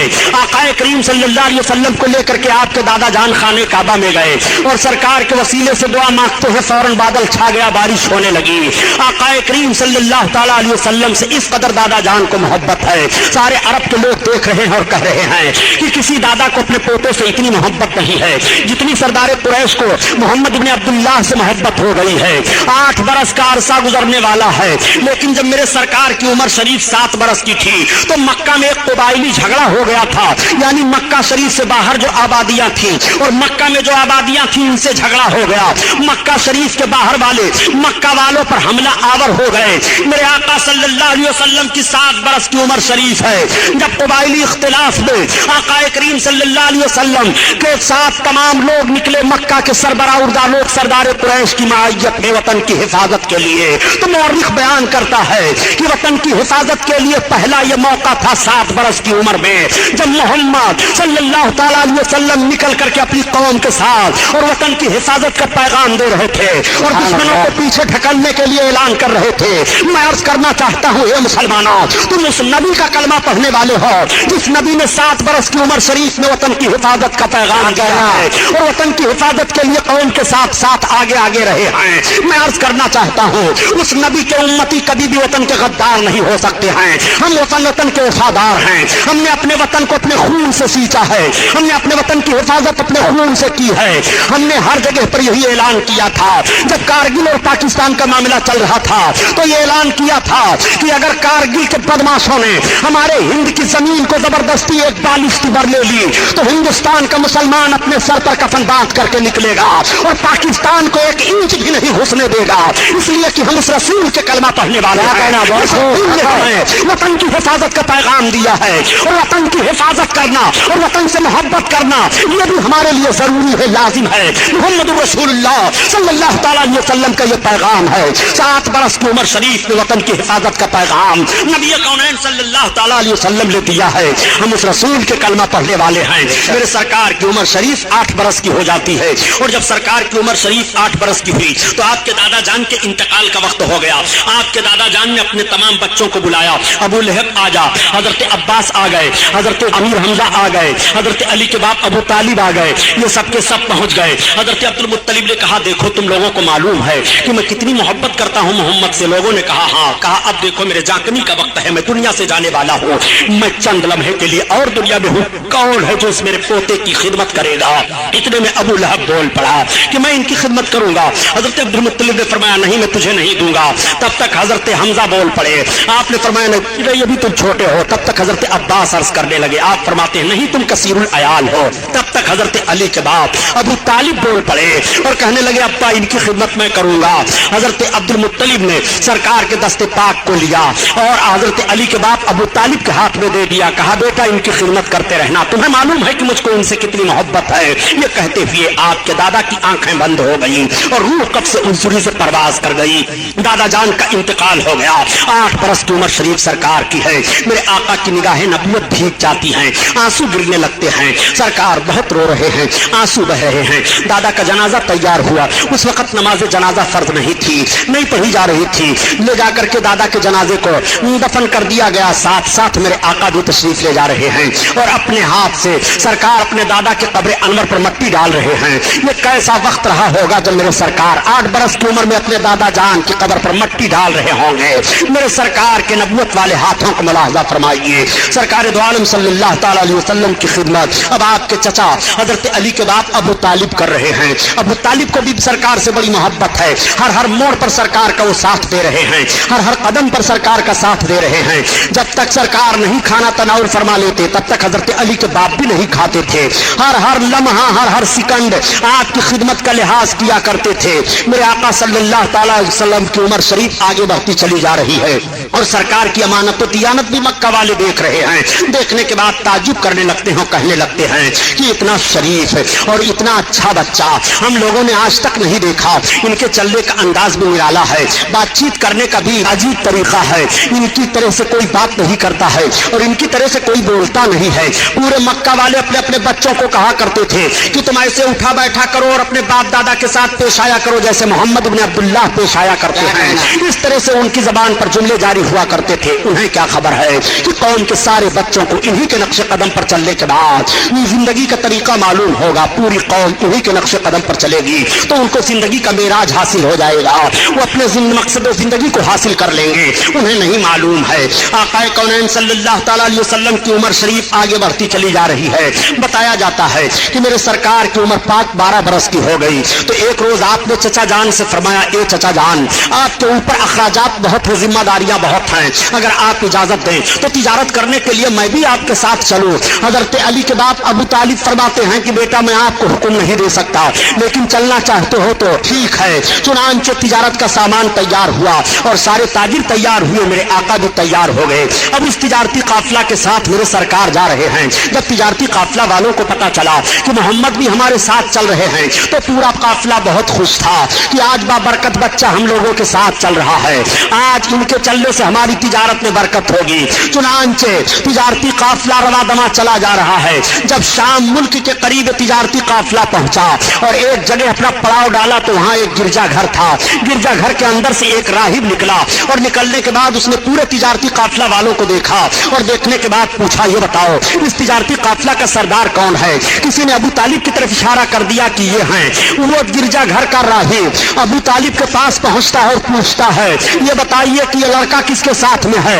حضرت علی کے باپ ابو طالب نے کہا یہ میرے بھتیجے محمد ہیں۔ اس راہب نے نیچے سے اوپر دیکھا اور پھر اوپر سے نیچے دیکھا اور کہا اے سردار قریش ابو طالب میں آپ سے عرض کرتا ہوں کہ آپ ان کو واپس لے کر کے واپس ہو جائیے، آپ آگے نہ بڑھیے، ان کے اندر نبی آخر الزماں ہونے کی تمام نشانیاں پائی جا رہی ہیں، یہود ان کو پہچان لیں گے تو تکلیف ہو جانے کا اندیشہ ہے، اس لیے میرا مشورہ یہ ہے کہ آپ واپس لے جائیے۔ چنانچہ ابو طالب حضرت علی کے باپ وہیں پر اپنے مال کو पौने पौने करके बेच देते हैं और सरकार को लेकर के वापस आ जा रहे हैं। आकाए करीम मक्का शरीफ में फिर तशरीफ ले आए। मेरे सरकार की मुकद्दस उम्र का हिस्सा 13वां बरस का लगा है, मगर मेरे सरकार ने 13 और 14 बरस के बीच में अमानत और सदाकत का वो माहौल मक्का में छोड़ दिया है कि सारे मक्का के लोग आपको अमीन कहना शुरू कर देते हैं और आपको साबित कहना शुरू कर देते हैं। दोस्तों, जिंदगी का दो ही रुख तो हसीन होता है, एक रुख का नाम अमानत है और दूसरे रुख का नाम सदाकत है। अगर नौजवान अमीन और सादिक बन जाए तो मुआशरे से बुराइयां खत्म हो सकती हैं। अगर नौजवान अमीन और सादिक बन जाए तो बरकतें ही बरकतें होंगी। अगर नौजवान अमीन और सादिक बन जाए तो माएं सताई नहीं जाएंगी। अगर नौजवान अमीन और सादिक बन जाए तो गुंडागर्दी का माहौल खत्म हो जाएगा। अगर नौजवान अमीन और सादिक बन जाए तो परेशानियां दूर हो जाएंगी। अगर नौजवान अमीन और सादिक बन जाए तो दुश्वारियों का सामना नहीं करना पड़ेगा। अगर नौजवान अमीन और सादिक बन जाए तो अय्याशियों के अड्डों पर आग लग सकती है, शराबखोरी का माहौल दूर हो सकता है। जिंदगी का दो ही रुख तो अजीम शान होता है, एक रुख का नाम अमानत है और दूसरे रुख का नाम सदाकत है। पैगंबर इस्लाम सल्लल्लाहु ताला अलैहि वसल्लम ने अपनी 13 बरस की उम्र शरीफ में अमानत और सदाकत का एक अजीम शान माहौल पेश फरमाया है। ए नौजवानों, तुम्हें अमीन बनकर के जीना चाहिए, तुम्हें साबित बनकर के जीना चाहिए। मक्का वालों ने देखा कि मोहम्मद की जबान पर कभी भी कोई जुमला गलत नहीं आया है। मक्का वालों ने देखा कि मोहम्मद ने कभी भी अमानत में खयानत नहीं की है। जो चीज इनके पास रखी जा रही है वो बहु उसी हालत में पाई जा रही है।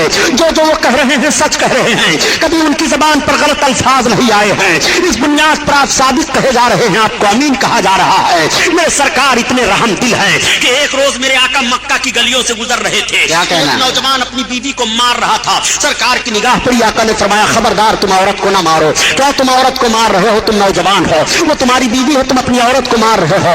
आखिर तुम भी इंसान हो, वो भी इंसान है। उस नौजवान ने कहा, ए अमीन सादिक मोहम्मद, आप आ गए तो मैंने छोड़ दिया इसको मारना, वरना सोचा था कि इसकी हड्डी पिछली तोड़ डालूंगा। उस औरत ने देखा, देखने के बाद कहा, आह ये कितने अच्छे नौजवान हैं, जब इनको दूसरे की औरत के साथ इस तरह रहमदिली है तो अपनी बीवी के साथ ये किस तरह रहमदिल से पेश आएंगे। इनका माहौल अपनी बीवी के साथ कैसा होगा। एक रोज मेरे सरकार तशरीफ ले जा रहे हैं, एक मालिक अपने गुलाम को मार रहा है। सरकार की निगाह पड़ी, आका ठहर गए, फरमाते, खबरदार मालिक से गुलाम को मारो नहीं, तुम गुलाम को मार रहे हो, इंसान हो, ये भी इंसान है और इतना जुल्म कर रहे हो। उसने कहा, ए मोहम्मद, अगर आप ना आए होते तो आज मैंने सोचा था कि इसके जिस्म की चमड़ियां उधेड़ डालूंगा, मगर आप आ गए तो अब मैं नहीं मारूंगा। उस गुलाम ने एक आह ली और अर्ज किया, आसमान और जमीन के मालिक, ये कैसे अरब हैं जब इनका रहमो करम दूसरे के गुलाम के साथ ऐसा है तो अपने गुलाम के साथ ये कितना रहम करते होंगे। काश ऐसों की गुलामी मिल जाए तो जिंदगी का मकसद हासिल हो जाए। गुलामों को क्या मालूम कि गुलामी की जंजीरें यही तोड़ेंगे, आजादियां यही देंगे, सबको आजादी इन्हीं से हासिल होगी। उनको मालूम नहीं है, मगर मेरे आका एक शाहराह मुतय्यन फरमा रहे हैं, दस्तूर हयात दे रहे हैं। आका करीम सल्लल्लाहु ताला अलैहि वसल्लम चले जा रहे हैं। 15-14 बरस की उम्र शरीफ मेरे आका की है। पूरे मक्का में आपकी अमानत और सदाकत का शोहरा हो गया है। अमानत और सदाकत की एक बात और अर्ज करता चलो मुसलमानों, तुम नौजवान हो, अमीन बनकर जियो, तुम सादिक बनकर के जियो। जब मेरे सरकार ने ऐलान नबूवत फरमाया और तमाम लोग जमात दर जमात इस्लाम में आने लगे, हजरत खालिद बिन वलीद रज़ी अल्लाह ताला अन्हु बड़े अजीम सहाबी गुजरे हैं। जब ये दामने इस्लाम में आए और फौज के सिपह सालार मुंतखब हुए तो मुल्क रूम पर हजरत खालिद बिन वलीद ने एक मरतबा हमला किया था रूम के एक शहर पर। आपने जब उस शहर पर हमला किया तो उस शहर के सारे पादरी बाहर निकल आए और निकलने के बाद उन पादरियों ने इस्लामी लश्कर के एक नौजवान से कहा, ए लश्करी, ये तो बताओ कि तुम्हारी फौज का सिपह सालार कौन है। किसी ने बता दिया, हमारी फौज का सिपह सालार वो है। हजरत खालिद बिन वलीद के पास पादरी जाता है और उसने कहा, आप इस्लामी फौज का सिपह सालार हो। हजरत खालिद बिन वलीद ने कहा, हाँ मैं भी इस्लामी फौज का खादिम हूँ, बताइए कहना क्या है। उन पादरियों ने कहा, खालिद बिन वलीद सुन लो, हम आपसे जंग नहीं चाह रहे हैं, हम आपसे तलवार नहीं चलाएंगे। हम शहर के वो 8 पादरी हैं कि अगर हम लोग अपने पूरे शहर वालों से कह दें तो मर्द औरत बूढ़े बच्चे जीत हो या हार हो ये बात तो अलग है, मगर हमारा कहना इतना मानते हैं कि वो अपने सर पर कफन बांध करके निकलेंगे, लेकिन हम आपसे लड़ाई नहीं चाहते हैं। तो हजरत खालिद ने फरमाया, फिर क्या चाहते हो? कहा, हम ये चाह रहे हैं कि आप अपनी फौज को लेकर के सवेरे सवेरे हमारे किला के दरवाजा पर आ जाइए और किला के दरवाजा को पार कर जाइए, हमारी बाजार से गुजर जाइए। जब आप गुजर जाएंगे अपने लश्करियों को लेकर के तो हम आपको हवाले किला कर देंगे और हम सब आपके हवाले हो जाएंगे। हजरत खालिद बिन वलीद ने फरमाया, ये तो बहुत आसान शर्तें हैं, मुझे मंजूर हैं। हवारियों ने और लश्करियों ने कहा कि ऐसा तो नहीं है कि इसके पीछे कोई जंगी दाव पेच हो। हजरत खालिद बिन वलीद फरमाते हैं घबराओ नहीं, अल्लाह हमारे साथ है। जब सुबह का सफेदा फैला, हजरत खालिद बिन वलीद अपने घोड़े पर सवार हुए और अपने नौजवानों को हुक्म दिया, नौजवानों मेरे पीछे पीछे आओ। किला के पास गए, दरवाजा खुला हुआ है, अपने आप को दरवाजा में डाल देते हैं और हजरत खालिद बिन वलीद चले जा रहे हैं, पीछे आपके तमाम फौजी चले जा रहे हैं। जब आप बाजार में पहुंचे और दाहिनी और बाईं जानिब देखते हैं तो आपकी समझ में बात आ गई, आप अपनी सवारी से नीचे उतर गए और उतरने के बाद अपने जवानों की तरफ मुखातब होकर के इरशाद फरमाते हैं, मेरी कौम के बहादुरों, मैं समझ गया कि इन पादरियों ने ये शर्त क्यों लगाई थी। आज तुम्हारे तकद्दुस और तुम्हारी पाकीज़गी का इम्तिहान लिया जा रहा है। नौजवानों सुनो, इन्होंने अपने बाजार को दाहिनी और बाईं जानिब हसीन हसीन लड़कियों को ला करके सजा दिया है। इनका मकसद ये है कि जब नौजवान अरब गुजरेंगे इधर से और उनकी निगाहें उठेंगी तो उनके ज़हन फिक्र में एक ऐसा माहौल पैदा होगा, एक हैजानी कैफियत पैदा होगी कि उनका ज़हन अय्याशियों की तरफ भागेगा और उनके कदम में जलजला आ जाएगा, तलवारें उनके हाथों से छूट जाएंगी। मेरे कौम के बहादुरों, आज तुम्हें रिसालत माफ सल्लल्लाहु तआला अलैहि वसल्लम का किरदार पेश करना है। मेरे आका ने इरशाद फरमाया है कि जब जलो तो अपनी निगाहों को नीची करके तुम नबी के फरमान पर अमल करो, कुरान के हुक्म पर अमल करो। अब तुम सबके सब अपनी निगाहों को नीची करके चलो, ना कोई दाहिनी तरफ देखे न कोई बाईं जानिब देखे, मेरे पीछे पीछे आओ। सारी कौम गुजरती चली जा रही है, सारे नौजवान चले जा रहे हैं, न कोई दाहिनी तरफ देख रहा है न कोई बाईं जानिब देख रहा है और आवाज आ रही है, न मुड़ करके बेदर्द कातिल ने देखा तो आते रहे नींजा कैसे कैसे। सारे लश्करी गुजर जाते हैं और सब गुजर गए तो वो पादरी हाजिर हुए और उन पादरियों ने कहा, ए इस्लामी लश्कर के सिपह सालार, हमने मान लिया कि जब इस्लामी नौजवानों के ज़हनो फिक्र और निगाहों के तकद्दुस का यह हाल है तो मजहब इस्लाम के और अफराद के पाकीज़ा माहौल का हाल क्या होगा। इसलिए हमने मान लिया कि इस्लाम पाक मजहब है और इस्लाम ज़हनो फिक्र की तहारत दे रहा है, हमें भी इस्लाम में दाखिल करो। पूरे शहर के लोग कलमा पढ़ करके इस्लाम में दाखिल हो जा रहे हैं। मैं अर्ज करता हूँ, ए नौजवानों, जब कल तुम्हारी निगाहों का तकद्दुस सलामत रहा, जब कल तुम्हारी आंखें पाकीज़ा थी, कल जब तुम्हारे नजर फिक्र में इस्लाम का शऊर था तो मजहब इस्लाम बढ़ता चला जा रहा था। आहरे इस्लाम तेरे चाहने वाले न रहे और जिनका तू चाहता था अफसोस वो हाले न रहे। ये तो तारीख का वह वाकया मैंने आपके सामने रखा ताकि अमानतों सदाकत की एक झलक आपके ज़हन फिक्र में आए और आप उस पर अमल करते हुए दिखाई दें। मेरे आका सल्लल्लाहु तआला अलैहि वसल्लम की उम्र शरीफ 14 बरस की है और 14-15 बरस के बीच में मेरे सरकार अमानतों सदाकत का लोहा मक्का में मनवा लेते हैं। उम्र पाक मेरे आका की बढ़ती जा रही है, आगे मेरे सरकार चले जा रहे हैं। जब आका करीम सल्लल्लाहु तआला अलैहि वसल्लम की उम्र शरीफ 25 बरस की हुई, मेरे आका के अमानतों सदाकत का शोहरा पूरे मक्का में था। उस वक्त मक्का में एक खातून थी जिनका नाम हजरत खदीजतुल कुबरा है। हजरत खदीजा दो और शोहरों की बेवा थी और बहुत मालदार खातून थी। इनके पास तिजारत का बहुत माल था। हजरत खदीजा ने चाहा कि मैं अपने तिजारत के माल को किसी दियानतदार ताजिर के हवाला कर दूं ताकि उससे नफा मैं भी लूं और वो भी नफा हासिल करे। हजरत खदीजा की निगाह जाती है आका करीम सल्लल्लाहु तआला अलैहि वसल्लम पर।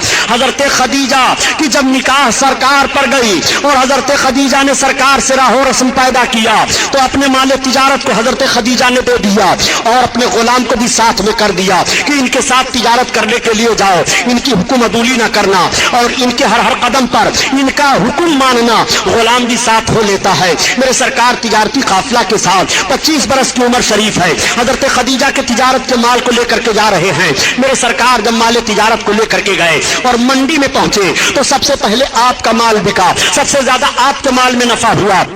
नबी कौनैन सल्लल्लाहु तआला अलैहि वसल्लम जब माले तिजारत से वापस होने लगे और सारा तिजारती काफिला वापस आ रहा है, मक्का वालों को ये इत्तला मिल गई कि तिजारती काफिला वापस आ रहा है तो जिन औरतों के शौहर गए हुए थे वो औरतें अपने मकान के छतों पर चढ़ करके देखने लगी, बच्चे अपने बापों को देखने लगे, बहनें अपने भाइयों को देखने लगी। तो हजरत खदीजा कहती हैं कि जब ये इत्तला हमको मिली कि तिजारती काफिला आ रहा है और सारे लोग अपने अपने लोगों को देखने लगे, शाहराहों पर खड़े हो गए, तो हजरत खदीजा कहती हैं कि मैं भी अपने मकान के छत पर चढ़ी और मैंने भी सोचा कि लाओ मेरे माल को तिजारत के लिए मोहम्मद लेकर के गए थे, वो भी आ रहे हैं कि नहीं देखो। चुनांचे हजरत खदीजा कहती हैं कि जब मैं अपने मकान के छत से देखने लगी तो सब में ऊंचे मोहम्मद दिखाई दे रहे थे। सारे लोगों के ऊपर तो धूप पड़ रही है मगर मोहम्मद के सर पर बादल साया किए हुए चल रहा है और वो जूझू आगे बढ़ रहे हैं, साया आगे बढ़ता चला जा रहा है। मेरे सरकार तशरीफ फरमा हुए मक्का में, तिजारत का हिसाब किताब हुआ, बड़ा अच्छा नफा हुआ। हजरत खदीजा एक रोज ख्वाब देखती हैं कि आसमान से चांद मेरी गोद में उतर रहा है और वो चारों तरफ फैल गया है। इस ख्वाब को उन्होंने अपनी सहेली से बयान किया। उनकी सहेली ने उनके चचेरे भाई वर्का बिन नौफल से बयान किया। वर्का बिन नौफल उनके चचेरे भाई तौरात और ज़बूर और इंजील के बड़े भारी आलिम थे। उन्होंने कहा अगर हकीकत में खदीजा ने एक ख्वाब देखा है तो अनकरीब नबी आखिरुज़्ज़मा से उसका रिश्ते निकाह होगा। हज़रत खदीजा जब इस ख्वाब के ताबीर को सुनती है तो सोचती है कि मैंने तो अहद कर लिया है कि अब मैं शादी नहीं करूंगी, मैं दो शौहरों की बेवा हो चुकी हूँ, मगर वो कौन नबी आखिरुज़्ज़मा है जिनसे मेरा रिश्ते निकाह होगा। पूरे मक्का के लोगों का जायजा लेती हैं। आका करीम सल्लल्लाहु अलैहि वसल्लम की मुक़द्दस सूरत उनके ज़हन फिक्र में घूम घूम कर आती है। हज़रत खदीजा को इतनी मोहब्बत पैदा हो गई कि कुछ ही रोज के बाद हज़रत खदीजा ने सरकार की बारगाह में निकाह का पैगाम दे दिया। 40 बरस की उम्र शरीफ हज़रत खदीजा की है और 25 बरस की उम्र शरीफ मेरे आका की है। ये पहली शादी मेरे सरकार की मक्का में होने जा रही है। आका करीम ने अपने चचा हज़रत अली के बाप अबू तालिब से मशवरा किया। अबू तालिब ने कहा ठीक है, मुझे मंजूर है। खदीजा शरीफा मानी जा रही है, खदीजा तैयबा ताहरा मानी जा रही है, खदीजा एक बावकार औरत तस्लीम की जा रही है, तुम उनसे शादी करना चाहते हो, मुझे मंजूर है। तमाम खानदान के लोग इकट्ठा हो गए। उधर से हजरत खदीजा ने भी अपने खानदान को इकट्ठा कर लिया। वर्का बिन नौफल उनकी तरफ से बैठ गए और आका की तरफ से हजरत अली के बाप अबू तालिब बैठ गए। अब खुतबे निकाह पढ़ा जा रहा है। पहले जमाने में 4 तरह से निकाह हुआ करता था, 3 तरह का निकाह बातिल करार दे दिया गया और जो निकाह इस वक्त मुसलमानों में राइज है यही वो तरीका है जिस तरीके पर मेरे सरकार का निकाह हुआ है। नबी आखिरुज़्ज़मा का निकाह होने जा रहा है। मक्का के सरबराह लोग बैठे हुए हैं, मेरे सरकार दूल्हा बन करके बैठे हुए हैं। मेरे आका दूल्हा बन करके जब पहली बार मेरे आका की शादी ही बने और मेरे आका वो दूल्हा बने जब मेराज में तशरीफ ले गए की कसम दोनों का दूल्हा बनना बेमिसाल है।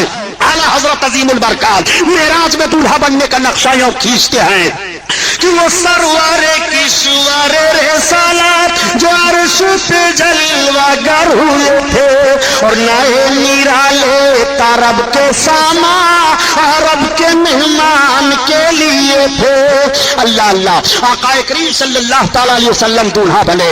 हजरत खदीजा के भाई चचेरे वर्का बिन नौफल हजरत अली के बाप अबू तालिब से कहते हैं कि आप खुतबा पढ़िए। अब हजरत अली के बाप अबू तालिब जब खुतबा पढ़ने के लिए खड़े हुए तो सारी तारीफ आका की करते हैं और जब खदीजा के भाई चचेरे भाई वर्का बिन नौफल खड़े हुए तो वो भी सारी तारीफ आका के करते हैं। हजरत खदीजा का रिश्ते निकाह हुआ। आका फरमाते हैं कि खदीजा जब मेरे निकाह में आई तो इतना सोना लेकर के आई कि सोने का ढेर लगा दिया जाता, एक तरफ आदमी इधर बैठ जाता और एक तरफ उधर बैठ जाता तो दिखाई न देता। वो सारा सोना अल्लाह के हबीब ने अल्लाह की राह में गरीबों यतीमों और बेवाओं पर खर्च फरमा दिया। 40 बरस की उम्र शरीफ उम्मुल मोमिनीन हजरत खदीजा की है और 25 बरस की उम्र शरीफ सरकार की है।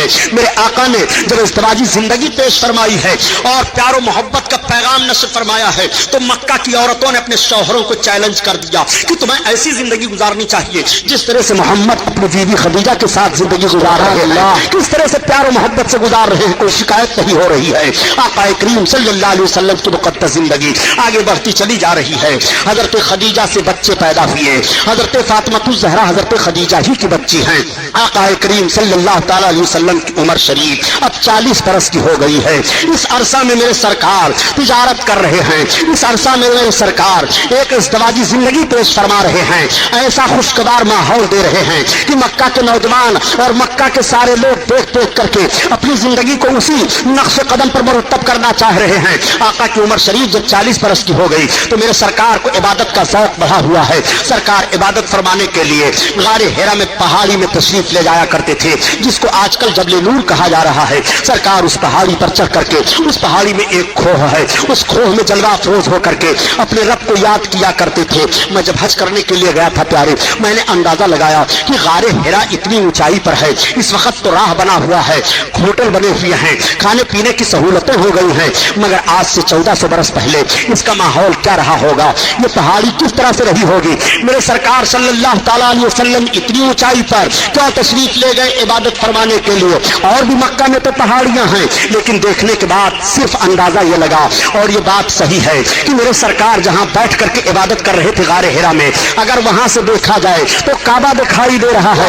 इस वक्त तो बिल्डिंगें बनी हुई हैं। मेरे सरकार जब उस वक्त जलवा अफरोज होते रहे होंगे तो काबा की चौखट तक दिखाई देती रही होगी। अल्लाह अल्लाह, इसलिए मेरे सरकार उस पहाड़ी को मुंतखब फरमाते हैं। काबा को देख रहे हैं, इबादत फरमा रहे हैं। 40 बरस का अरसा गुजर गया है, आप इबादत कर रहे हैं। आपकी इबादत का हाल ये था कि खाने पीने का सामान आप लेकर के जाया करते थे और कई कई रात दिन ही इबादत फरमाया करते थे। 40 बरस का अरसा गुजर गया।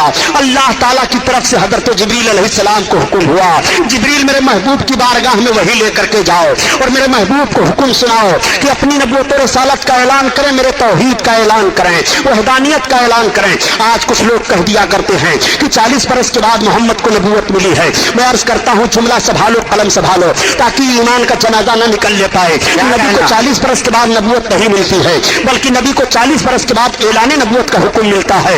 नबूवत मिलने की बात कर रहे हो तो नबी की नबूवत कब से है पता नहीं लगा सकते हो। नबी कौनैन से सहाबा ने अर्ज किया था, या रसूल अल्लाह आप कब से नबी हुए हैं? तो आका ने इरशाद फरमाया था, मैं उस वक्त से नबी हूँ जब हजरत आदम अलैहिस्सलाम मिट्टी और पानी के दरमियान थे। नबूवत पता लगा नहीं पाओगे, ऐलान नबूवत का वक्त तो जरूर मालूम है कि नबी 40 बरस के बाद ऐलान नबूवत फरमा रहे हैं और रब हुक्म दे रहा है। हजरत जिब्रील अलैहिस्सलातु तस्लीम पहली वही लेकर के गारे हिरा में आका करीम सल्लल्लाहु अलैहि वसल्लम पर नाजिल हो रहे हैं। और जब हजरत जिब्रील नाजिल हुए तो रब के महबूब की बारगाह में अर्ज कर रहे हैं, इक़रा पढ़ो, इक़रा पढ़ो। एक जुमला में और अर्ज करता चलो प्यारे, इक़रा के लफ्ज से पहली वही आका पर नाजिल हो रही है। यहीं से पता चला कि उम्मत मोहम्मदिया के अफराद को पढ़ना चाहिए। आज हम लोग तालीम के से किस तरह दूर दिखाई दे रहे हैं, हम तालीम की तरफ जोर नहीं दे रहे हैं। नबी कौनैन पर जो वही का पहला लफ्ज नाजिल हो रहा है, इक़रा महबूब पढ़ो।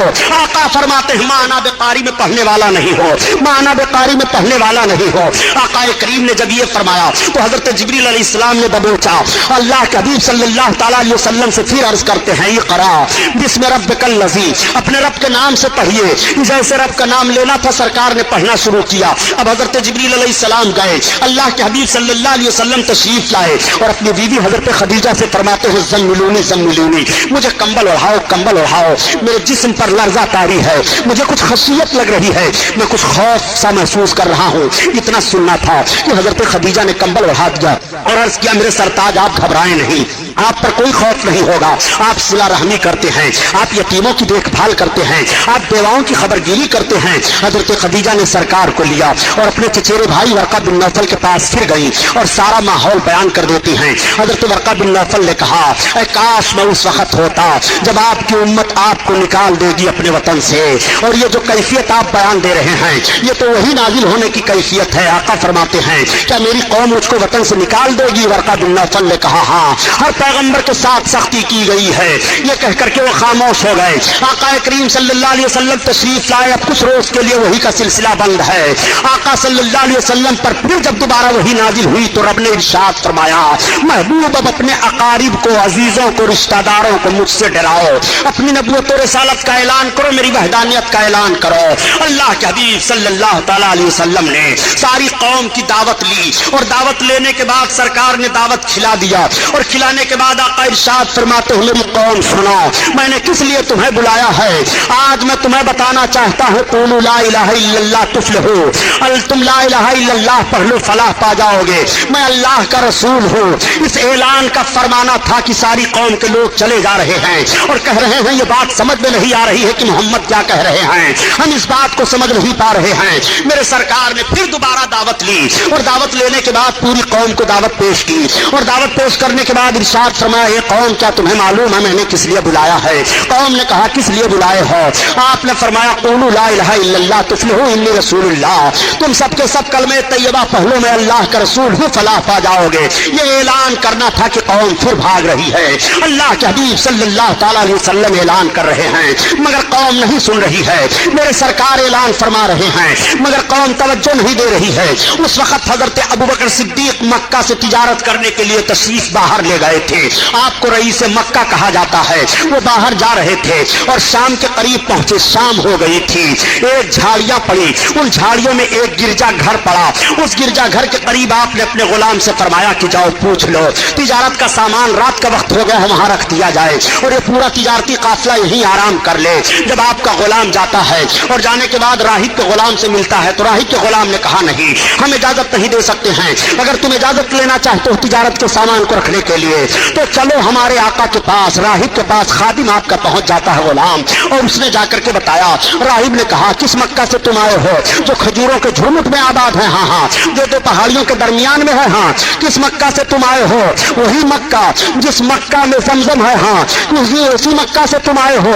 उसने सारी बातों का जवाब दिया। कहा अच्छा जाओ तुम अपने आका को बुला लाओ। अब वो खादिम आया और उसने अर्ज किया हजरत अबू बकर इब्न क़हाफ़ा से कि आप चलिए, पादरी पहले आपको बुला रहा है, बिला आपके मशवरा और आपके पूछे हुए तिजारत के सामान को रखने की इजाजत नहीं देगा। हजरत अबू बकर सिद्दीक पहुंच गए। जैसे आप पहुंचे तब तक राहिब खड़ा हो गया और उसने आपकी पेशानी को चूम लिया, और चूमने के बाद आपके हाथ को हाथ में ले लिया, और उसने कहा ए अबू बकर इब्न क़हाफ़ा, तुम मुझे इजाजत दो, मैं तुम्हें अमीरुल मोमिनीन कहूं। तब तक हजरत अबू बकर सिद्दीक चौंक पड़े। आपने कहा अजीब मामला है, तुम अमीरुल मोमिनीन मुझे कहोगे? कहा खफा होने की जरूरत नहीं है। ए अबू बकर इब्न क़हाफ़ा, इस वक्त मक्का में नबी मबूस हुए हैं और उन्होंने नबूवत का ऐलान किया है। उनका कलमा सबसे पहले तुम पढ़ोगे और उनके खलीफा सबसे पहले तुम बनोगे। अमीरुल मोमिनीन पहले तुम्हें कहा जाएगा। ये मैं यूं ही नहीं बता रहा हूँ, बल्कि मेरे पास ये सारी निशानियां मौजूद हैं। हजरत अबू बकर का यह सुनना था कि एक अजीब हैजानी कैफियत हो जाती है। रात गुजर जाती है, सामान तिजारत रख दिया जाता है, और फिर जब सुबह हुई तो आपने वही अपने तिजारत के माल को ताजरों को दे दिया और वहीं से वापस आ गए। जब आप मक्का में पहुंचे तो आपने सुना वाकई अल्लाह के हबीब ने नबूवत और रिसालत का ऐलान फरमा दिया है। मक्का में सबसे पहले अबू जहल मिल गया और मिलने के बाद कहता है ए अबू बकर इब्न क़हाफ़ा, आ जाओ आ जाओ, अभी तुम तिजारत से आ रहे हो? कहा हाँ। कहा तुम्हारे साथी मोहम्मद तो रसूल और नबी होने का दावा कर रहे हैं। हजरत अबू बकर ने फरमाया अभी मैं कुछ जवाब नहीं दे सकता हूँ, अभी रास्ते के गर्दो गुबार में अटा हुआ हूँ, अभी मैं फुर्सत पा जाऊँ, सुकून हो जाए, फिर जायजा लेता हूँ। आप अपने घर गए, सारा सामान रखा और रखने के बाद घर वालों से पूछा बताओ तुम्हें मोहम्मद का पता है कहीं? घर वालों ने कहा हम उनका पता तो नहीं जानते हैं, अलबत्ता उन्होंने अपनी नबूवत और रिसालत का ऐलान कर दिया है जिससे मक्का में एक इनकलाब बर्पा हो गया है। आपने पूछा किसी ने उनको नबी माना कि नहीं माना? घर वालों ने कहा अभी हमें यह पता नहीं है कि उनको किसी ने नबी रसूल तस्लीम किया कि नहीं किया। अब आप पता लगाते हुए चले जा रहे हैं। पता चला कि इसी पहाड़ की तरफ आप तशरीफ ले गए हैं। मेरे आका फारान की चोटी पर तशरीफ फरमा है। इधर हजरत अबू बकर सिद्दीक जा रहे हैं। जैसे सरकार पर निगाह पड़ी, आका ने हजरत अबू बकर को देखा, उठ करके खड़े हो गए और आका इरशाद फरमाते हैं अबू बकर आओ आओ, अहलन व सहलन मरहबा, अहलन व सहलन मरहबा। अब हजरत अबू बकर आगे बढ़ रहे हैं और आका भी चंद कदम आगे बढ़ रहे हैं। मैं अर्ज करना चाहता हूँ प्यारे, उम्मती के लिए नबी खड़े हो रहे हैं। और देखो अगर उम्मती के लिए नबी खड़े हो जाए तो कैसी बात है, और नबी की ताज़ीम के लिए उम्मती खड़ा हो जाए तो गुनाह की बात कैसे कर रहे हो? हज़रत रसूल कायनात अबू बकर इब्न क़हाफ़ा के लिए खड़े हो रहे हैं। और जब आप खड़े हो गए, सरकार अबू बकर सरकार के करीब पहुंचे तो आका ने हाथ में हाथ लिया, मुबारकबाद पेश की। फरमाते हैं अबू बकर इब्न क़हाफ़ा मैं अल्लाह का रसूल हूँ। हज़रत अबू बकर सिद्दीक ने सिर्फ इतना अर्ज किया था कि जो नबी और रसूल होता है वो अपने नबूवत और रिसालत की कोई निशानी पेश करता है। तब तक मेरे आका इरशाद फरमाते हैं ए अबू बकर इब्न क़हाफ़ा, क्या राहिब ने जो गिरजा घर में तुम्हें मेरे लिए बशारत दी हो काफी नहीं है मेरे रिसालत था? मेरे आका से हजरत अबू बकर ने अर्ज किया है मेरे आका अब रहने दीजिए, मुझे कलमा पढ़ाइए, इस्लाम में दाखिल फरमा लीजिए। सिद्दीक अजीम शख्सियत है जो पहली बार कलमा पढ़ करके पहले इंसान है मज़हब इस्लाम में दाखिल हो रहे हैं। सुभान अल्लाह करता चलूं ये मुसलमानों, वाकया सुनाना मकसद नहीं है, बात सिर्फ समझा देना चाहता हूँ कि सबसे पहले हजरत अबू बकर सिद्दीक के दिल में कलमा पढ़ने की तहरीक कैसे पैदा हुई। इल्मे गैब मुस्तफा को जान करके उनके दिल में तहरीक पैदा हुई कलमा पढ़ने की। सबसे पहला इंसान जो नबी के इल्मे गैब को तस्लीम करके कलमा पढ़ रहा है। आज कुछ ऐसे लोग हो गए हैं जो खुदा की अता से भी नबी के इल्मे गैब का इनकार कर रहे हैं। मैं अर्ज करना चाहता हूँ इस्लाम में तुम्हारा दाखिला कैसे रहेगा। आओ देखो, हजरत अबू बकर सिद्दीक ने सरकार का कलमा पढ़ा और कलमा पढ़ करके इस्लाम में दाखिला ले लिया। मर्दों में सबसे पहले हजरत अबू बकर सिद्दीक ने कलमा पढ़ा, बच्चों में सबसे पहले हजरत अली ने कलमा पढ़ा, औरतों में सबसे पहले हजरत खदीजा ने कलमा पढ़ा, गुलामों में सबसे पहले हजरत ज़ैद इब्न हारिसा ने कलमा पढ़ा। ये वो लोग हैं जो सबसे पहले कलमा पढ़ करके इस्लाम में दाखिला ले रहे हैं। اب اسلام پھیلنا شروع ہو جاتا ہے. حضرت ابوبکر صدیق رضی اللہ تعالیٰ عنہ اپنے طور پر اسلام کی تبلیغ فرما رہے ہیں اور میرے آقا صلی اللہ علیہ وسلم تبلیغ فرما رہے ہیں. سرکار کے خلاف دشمنی ہو رہی ہے, گھر گھر میں اختلاف اٹھ جاتا ہے, باپ بیٹے میں جدائی ہو جاتی ہے, بیوی شوہر میں اختلاف ہو جاتا ہے, مگر میرے سرکار اپنی تحریک کو آگے بڑھاتے چلے جا رہے ہیں. مکہ والے بہت تنگ کر رہے ہیں, اتنا تنگ کر رہے ہیں کہ راستہ چلنا دشوار ہو جاتا ہے. بازاروں میں ابو لہب, ابو جہل, یہ شقی القلب مردود لوگ گھوما کرتے تھے اور لوگوں سے کہا کرتے تھے اے لوگوں محمد کی بات نہ سنو, اگر ان کی بات سنو گے تو اپنے دین سے ہٹ جاؤ گے,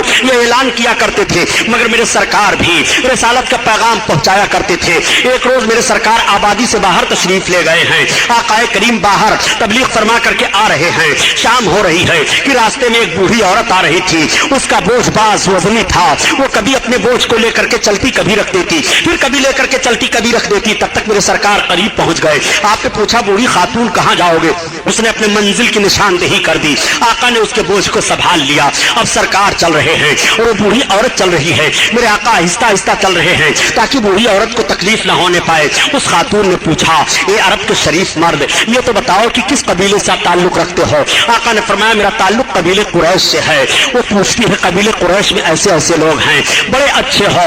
یہ پوچھتے ہوئے وہ چلی جا رہی ہے. اس نے کہا اب ٹھہر جائیے. جب میرے سرکار ٹھہرے تو کہا رکھ دیجیے, یہی میرا غریب خانہ ہے. آقا نے اس کے بوجھ کو رکھا. میرے سرکار چلنے لگے تو اس نے کہا آپ مزدوری لے لیجیے. آقا نے فرمایا مجھے مزدوری کی ضرورت نہیں ہے, میں آ رہا تھا تمہاری ضرورت تھی, میں نے تمہاری ضرورت کو حل کر دیا. اس نے کہا آپ بڑے اچھے شریف مرد ہو, عرب میں ایسے شریف کم پائے جا رہے ہیں جو دوسروں کی مدد اس طرح سے کر دیا کرتے ہوں اور اجرت نہ لیتے ہوں. آپ نے یہ تو بتایا کہ میرا تعلق قبیلے قریش سے ہے. قبیلے قریش میں ایسے شریف لوگ پائے جا رہے ہیں. میں نے سنا ہے کہ قبیلے قریش میں محمد ابن عبداللہ پیدا ہوئے ہیں جو نبوت و رسالت کا دعویٰ کر رہے ہیں. اے عرب کے شرائع شریف مرد کیا تم ان کو جانتے ہو؟ آقا نے مسکراتے ہوئے فرمایا اے بوڑھی عورت بتاؤ کیا تم انہیں پہچان رہی ہو؟ اس عورت نے کہا میں ان کو پہچان کر کیا کروں گی, میں نے سنا ہے کہ ان کی بولی جو سن لیتا ہے وہ اپنا مذہب چھوڑ دیتا ہے, ان کا دین قبول کر لیا کرتا ہے. میں صرف اس لیے تم سے پوچھ رہی ہوں کہ تم بڑے شریف ہو اور نرم دل ہو, ان کے قریب نہ جانا, وہ بھی قبیلے قریش سے تعلق رکھتے ہیں. تب تک آقا نے ارشاد فرمایا اے خاتون جس مرد کے تعلق سے تم نے سنا ہے وہ محمد ابن عبداللہ میں ہی ہوں. محمد ابن عبداللہ تم ہی ہو تو سب سے پہلے مجھے کلمہ پڑھاؤ. اللہ کے حبیب نے کلمہ پڑھایا اور اسلام میں داخل فرما لیا. میں عرض کرتا ہوں یہ مسلمانوں, یورپ کے محققین نے جب مذہب اسلام کی تبلیغ کا یہ طریقہ دیکھا تو آج بھی کہنے پر مجبور ہیں کہ مذہب اسلام کو جس طرح سے پیغمبر اسلام نے پھیلایا ہے, اگر اخوت و محبت اور رحمدلی کا وہ پیغام پیش کر کے مذہب اسلام کی نشر و اشاعت کی جائے تو آج بھی دنیا کے گوشہ گوشہ میں صرف اور صرف مذہب اسلام ہوگا. یہ میرے سرکار اسلام کی تبلیغ فرما رہے ہیں. اسلام بڑھتا چلا جا رہا ہے, اسلام پھیلتا چلا جا رہا ہے. اسلام کی مخالفت کرنے والے بھی بڑھتے اور پھیلتے چلے جا رہے ہیں. جب مخالفین حد سے زیادہ ہو گئے اور مار پیٹ دہاڑ شروع ہو گئی, حضرت بلال حبشی 8ویں نمبر پر ہیں جن کو بہت ستایا جا رہا ہے, خرید کر آزاد کیا گیا. حضرت امیر حمزہ اسی موقع پر اسلام لائے جب ابو جہل نے سرکار کو پتھر پھینک کر کے مار دیا تھا اور آقا کے سر اقدس میں پتھر مس ہو گیا تھا, خون نکلا تھا. حمزہ باہر گئے ہوئے تھے, آتے ہیں اور بیوی نے بتا دیا کہ قبیلے قریش کے نوجوانوں کو کیا ہو گیا ہے کہ محمد جیسے شریف اور امین و صادق کو ایسے ایسے لوگ پتھر پھینک دیں, ان کو ناموس کی کا بھی خیال نہیں آ رہا ہے. اتنا سننا تھا کہ سرکار کے چچا حضرت حمزہ آگے بڑھے تھے, ابو جہل کو مارا اور اس کے سر کو پھوڑ دیا تھا, ہاتھ توڑ دیا تھا, بڑا ہنگامہ ہوا تھا. اور اس کے بعد حرم شریف میں گئے, میرے آقا نماز پڑھ رہے تھے. حرم شریف میں جانے کے بعد کہتے ہیں اے میرے بھتیجے خوش ہو جاؤ, میں نے اس مردود سے تمہاری چوٹ کا بدلہ لے لیا ہے. آقا فرماتے ہیں چچا جان اس وقت تک میں نہ خوش ہوں گا جب تک آپ کا کفر نہ ٹوٹ جائے. آپ نے عرض کیا اے بیٹا مجھے آپ کی خوشی منظور ہے, اگر کلمہ پڑھنے میں خوش ہو رہے ہو تو لو مجھے کلمہ پڑھاؤ, میں کلمہ پڑھ رہا ہوں. اسلام میں داخل ہو گئے, اسلام بڑھتا جا رہا ہے. 40ویں نمبر پر حضرت عمر فاروق اعظم ہیں, اسلام قبول کر رہے ہیں. اس طرح سے اسلام کے فروغ کا سلسلہ آگے پھیلتا چلا جا رہا ہے. جب سارے مکہ کے کافر تب پریشان و عاجز ہو گئے تو یہ سب کے سب حضرت علی کے باپ ابو طالب کے پاس گئے اور جا کر کے کہنے لگے اے قریش کے سردار سن لو, آپ کے بھتیجے کی بہت ساری تحریکیں آگے بڑھتی چلی جا رہی ہیں اور وہ ہمارے بتوں کو برا بھلا کہتے چلے جا رہے ہیں, اپنے دین میں لوگوں کو داخل کرتے چلے جا رہے ہیں. آپ ان کو روکیے, اگر وہ ہم سے عرب کے کسی حسین و جمیل لڑکی سے شادی کرنے کے لیے مانگ کریں تو ہم تیار ہیں, اگر وہ ہماری سرداری چاہتے ہیں تو ہم سرداری دینے کے لیے تیار ہیں. وہ ہمارے معبودوں کو برا بھلا نہ کہیں, ہمارے معبودوں کی برائی गिरफ्तारी न करें। हजरत अली के बाप अबू तालिब ने कहा, बेटा सुन रहे हो ये लोग क्या कह रहे हैं? तो आका इरशाद फरमाते हुए, चचा जान, अगर ये लोग मेरे दाहिने हाथ में सूरज ला कर रख दें और बाएं हाथ में चांद ला करके रख दें, जब भी मैं अपनी तहरीक से बाज नहीं आऊंगा। ये मैं तहरीक अपनी तरफ से नहीं चला रहा हूँ, ये रब का हुक्म है जो मैं तहरीक चला रहा हूँ और मैं इससे बाज नहीं आऊंगा। हजरत अली के बाप अबू तालिब कहते हैं, बेटा ठीक है, तुम अपनी तबलीग करते रहो, लेकिन अल्लाह की मशीयत देखो कि हजरत अली के बाप अबू तालिब को कलमा नसीब ना हुआ, वो कलमा पढ़ करके दुनिया से नहीं गए। बहरहाल हम हजरत अली के बाप अबू तालिब पर कोई बहस नहीं करना चाहते हैं। आका करीम सल्लल्लाहु अलैहि वसल्लम को उनसे बड़ी मोहब्बत थी और पूरी जिंदगी तक वो सरकार से मोहब्बत करते रहे। एक मोड़ ऐसा भी आया था कि शाबे अबी तालिब में सबके सब महसूर हो गए थे, यानी अरब के मक्का के कुफ्फार ने कहा, ओ सरदार कुरैश अबू तालिब, अगर बाईकाट आप अपने भतीजे का नहीं कर रहे हैं तो हम सबके सब आप